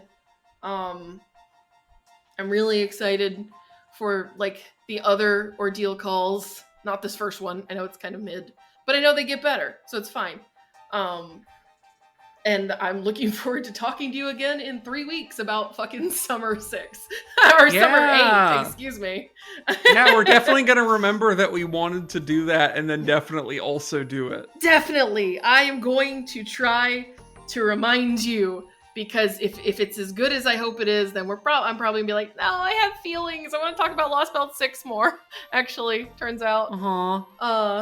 So, you know, in the meantime, thank you for spending so much time talking about LostBelt 7. I know we took a couple breaks in the middle, but it's still almost a 3-hour episode, which I'm not surprised by at all. So, yeah. I'm just trying to think if there's literally anything left. Else you want to get out of your system? I liked that bit where you're telling all the dinosaurs about your prior experience, and they make you refight the end of 5.1 boss. Yes! Just like the most shameless, there's wyverns. Yeah, like, but like for making you refight a boss, like an actual main story boss. It's so crazy. Funny. They're so funny for that. There is a lot of or look out, we've got wyverns. There's so much of that in this. I guess that's maybe my biggest complaint, is there's a lot of we've got wyverns. I do also really like the Ocelotl ultimately. I think it's fun to do your Planet of the Apes thing and then go, no, even the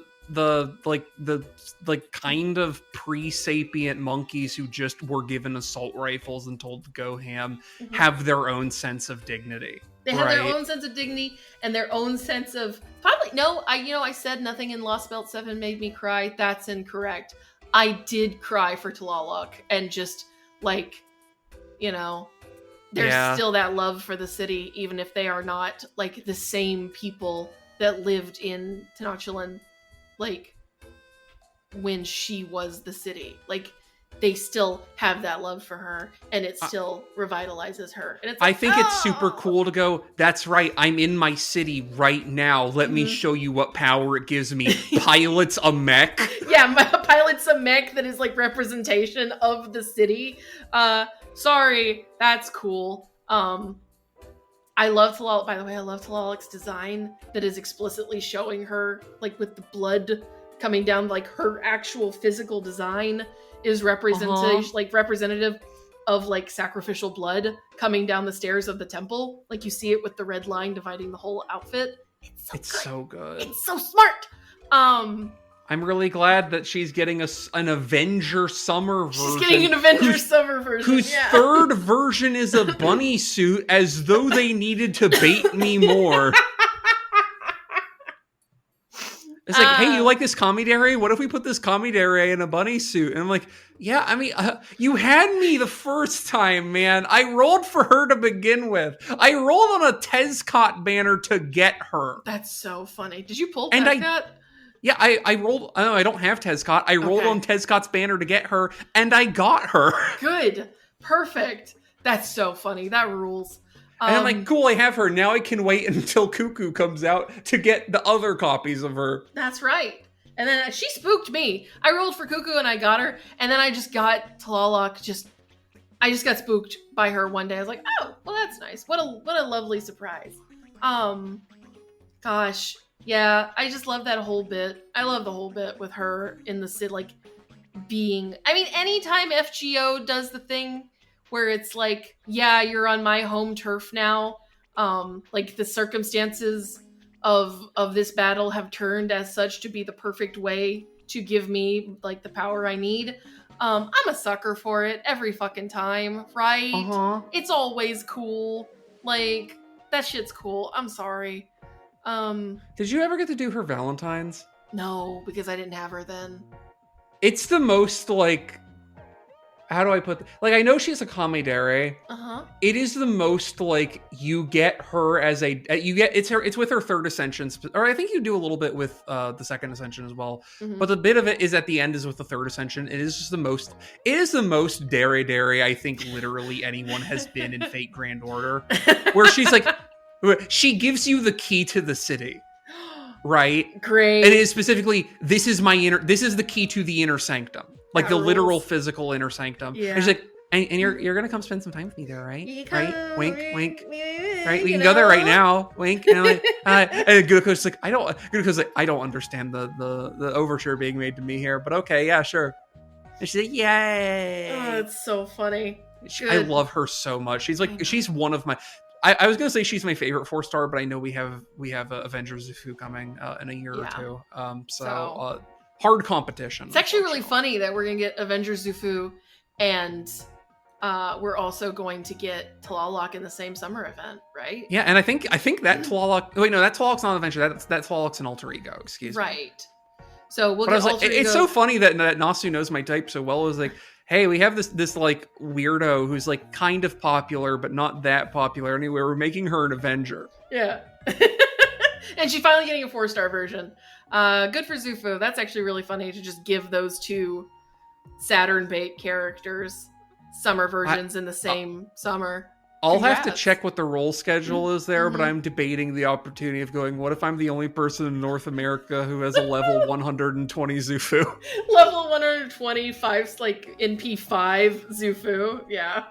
It could be me. It could be you. I believe in you, Saturn. And I'm like, now as we're winding out the episode, I'm like, I have to look up what the fucking banner schedule is. For next year, I don't want to think about it. I'm still dreading this summer. I'm just not even looking. I'm still dreading trying to squeeze in an NP2 of all cast if I can help it. Good luck.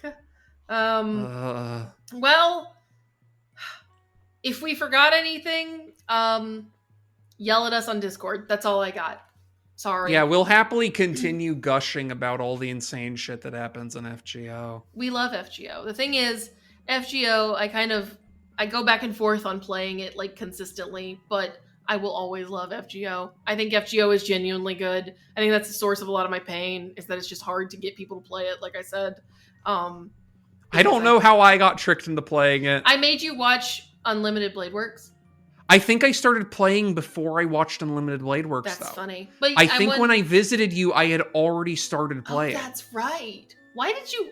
That's an insane way to start getting into Fate, but I respect it. Good for you. It's apparently how the majority of people in Japan got their start in Fate, from what I recall. That's how people get into Fate now, and it just seems insane to me, but it's psycho. It's psycho. Because it's that intro is not a very good explainer of the premise or appeal of Fate. No, not at all. That's the thing. But I mean, people roll with it, I guess. No, I guess so. That's right, because you had an account before then. I think you just started playing because everybody was talking about it. It was like, I think that's literally it. I think I was just annoyed that there was this entire segment of conversations in the Discord that I just wasn't capable of participating in. I was like, whatever, fine. There's only so much I can talk about FF14. I'll go talk with I'll go learn about the other one game that Sarah plays. Sarah plays 3 video games: FF14, Fallout 76, and FGO. They all start with Fs. So, if you want to make a game that Sarah likes, consider titling it something that starts with F. That's right. So, for instance, Shooty Robot Invasion.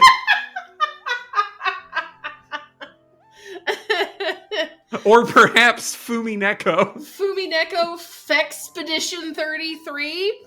Just saying. You know. Well, I'm glad that I somehow bullied you into playing FGO with me, Saturn, because otherwise I wouldn't have anybody to talk about LostBelt 7 on an episode with, so, you know. I'm sorry. Ben, if you're listening to this, A, why? Why? But B, hurry up. Hurry the fuck up. I want to talk about it with more people, damn it. Oh, fuck. Jane. Oh, fuck. What? I'm like, what's next year's gonna be? And I forgot. You know how we're starting next year? The Fate Samurai Remnant crossover. Oh, that's right. I've got to play that, because that is just chock-a-block full of spoilers, apparently. I was going to say, from what I understand, the plot is literally directly a follow-up to the true ending of that game. So fuck. Then I got to finish Fate Samurai Remnant before then. Well, at least now I have a time limit. That's good. Who's next year's summer? That's what I want to find out. Next year's summer? Well, I know next year is apparently when we're getting CL, looks like, as the universe. Oh, yeah, next year is Zufu. Yeah, that's Zufu and Tlaloc, yeah. Oh my god, they are both the same year. I'm so fucked. Yeah, you're so fucked. I'm so fucked. You're so dead. Oh, and that's also Dubai Baby. Fuck. Yeah, that's right. No. You're so fucked. I'm sorry. Bestie, it's so over. I'm so over. Fuck. I have to roll Samurai Remnant characters in fucking January, and then I get like a 6-month reprieve, and then now I have to like blow my entire summer budget on like 4 different servers. I'm gonna fucking do it for real this time. Oh no, because also June of next year is when they're gonna rerun Draco. I'm fucked. I'm fucked. So dead. You're so screwed. And August of next year is when they're doing Ereshkigal Girlfriend. Oh fuck, that's right. Oh no. I'm so fucked. Oh, it's the worst it's ever been. Isn't next year also when Mihoyo Girl comes out? Maybe. Hold on. Yeah, next year is Mihoyo Girl. Oh my god, what's her name? I forgot. Oh my god. I haven't played it yet, so I'm allowed not to know. But sure enough, she's in April. Fuck. She's in April. Fuck, because they're also doing a Mihoyo crossover event. Remember? I'm gonna throw up. Because that means I also have to read Mihoyo before next year. Fuck! Why do we do this to ourselves? I'm gonna throw up. Why do we play this video game? I don't know. That's a hell of a way to end this episode. I don't know if this is a Patreon episode or not. If you're a patron, thanks. We love you. If this isn't a patron episode and it's just like a regular episode, patreon.com/thegorge. Find us all on our socials. I don't know the outro as good as I know Ben's intro, unfortunately. You can listen to us where you listen to us, and you can give us money where you give us money. And that's also, right. You should join our Discord so you can yell at us about all the things we fucked up or got wrong or That's forgot right. to mention or whatever. Tell or us how wrong we are about how Chaldeus works and all that or shit. tell us like how much you like your favorite character and Mhm. like how wrong we are for not talking about that character constantly. And then I tell you like, dude, we're doing an LB7 spoiler cast. Why would I talk about Qin Shi Huang? Like, I know you really like Qin Shi Huang. They literally haven't come up for 2 years. I probably could talk for 3 hours about Qin Shi Huang, though, is the problem. The thing is, they are the first and truest emperor. They are the first and truest emperor, and they are so magnanimous as to allow you to punch them in the face once. So have you considered? Fucking funny. That's such a good scene. See, listen, we could do this all night, but it's already been 3 hours. They need to get fucking Urabochi back in there. Fuck, I know. Let him do an event. Urabochi, you have to do an ordeal call it somehow about COVID or something. I don't know. Get in there. I changed my mind. You should let Urabochi write FF14. He'll kill some fucking characters. He'll solve that problem real fast. Then the Yoshi P just grabbing my shoulder. She's like, you can't kill Ishtola. And Urabochi's like, watch me. I fear no man. I'll kill as many women as I have to. Fuck. I thought you got better from the Chinese puppet show, Urabochi. You were wrong. There's going to be like 6 hours of plot that's about the time Alice got tortured by Garlean. That's right. I promise, I still think LostBelt 3 is the good one. Oh, fuck. Okay, get us out of here. Good night, everyone. Good night. I'm glad you're asking me to get us out of here as though it is at all my responsibility. I'm hitting the stop button now.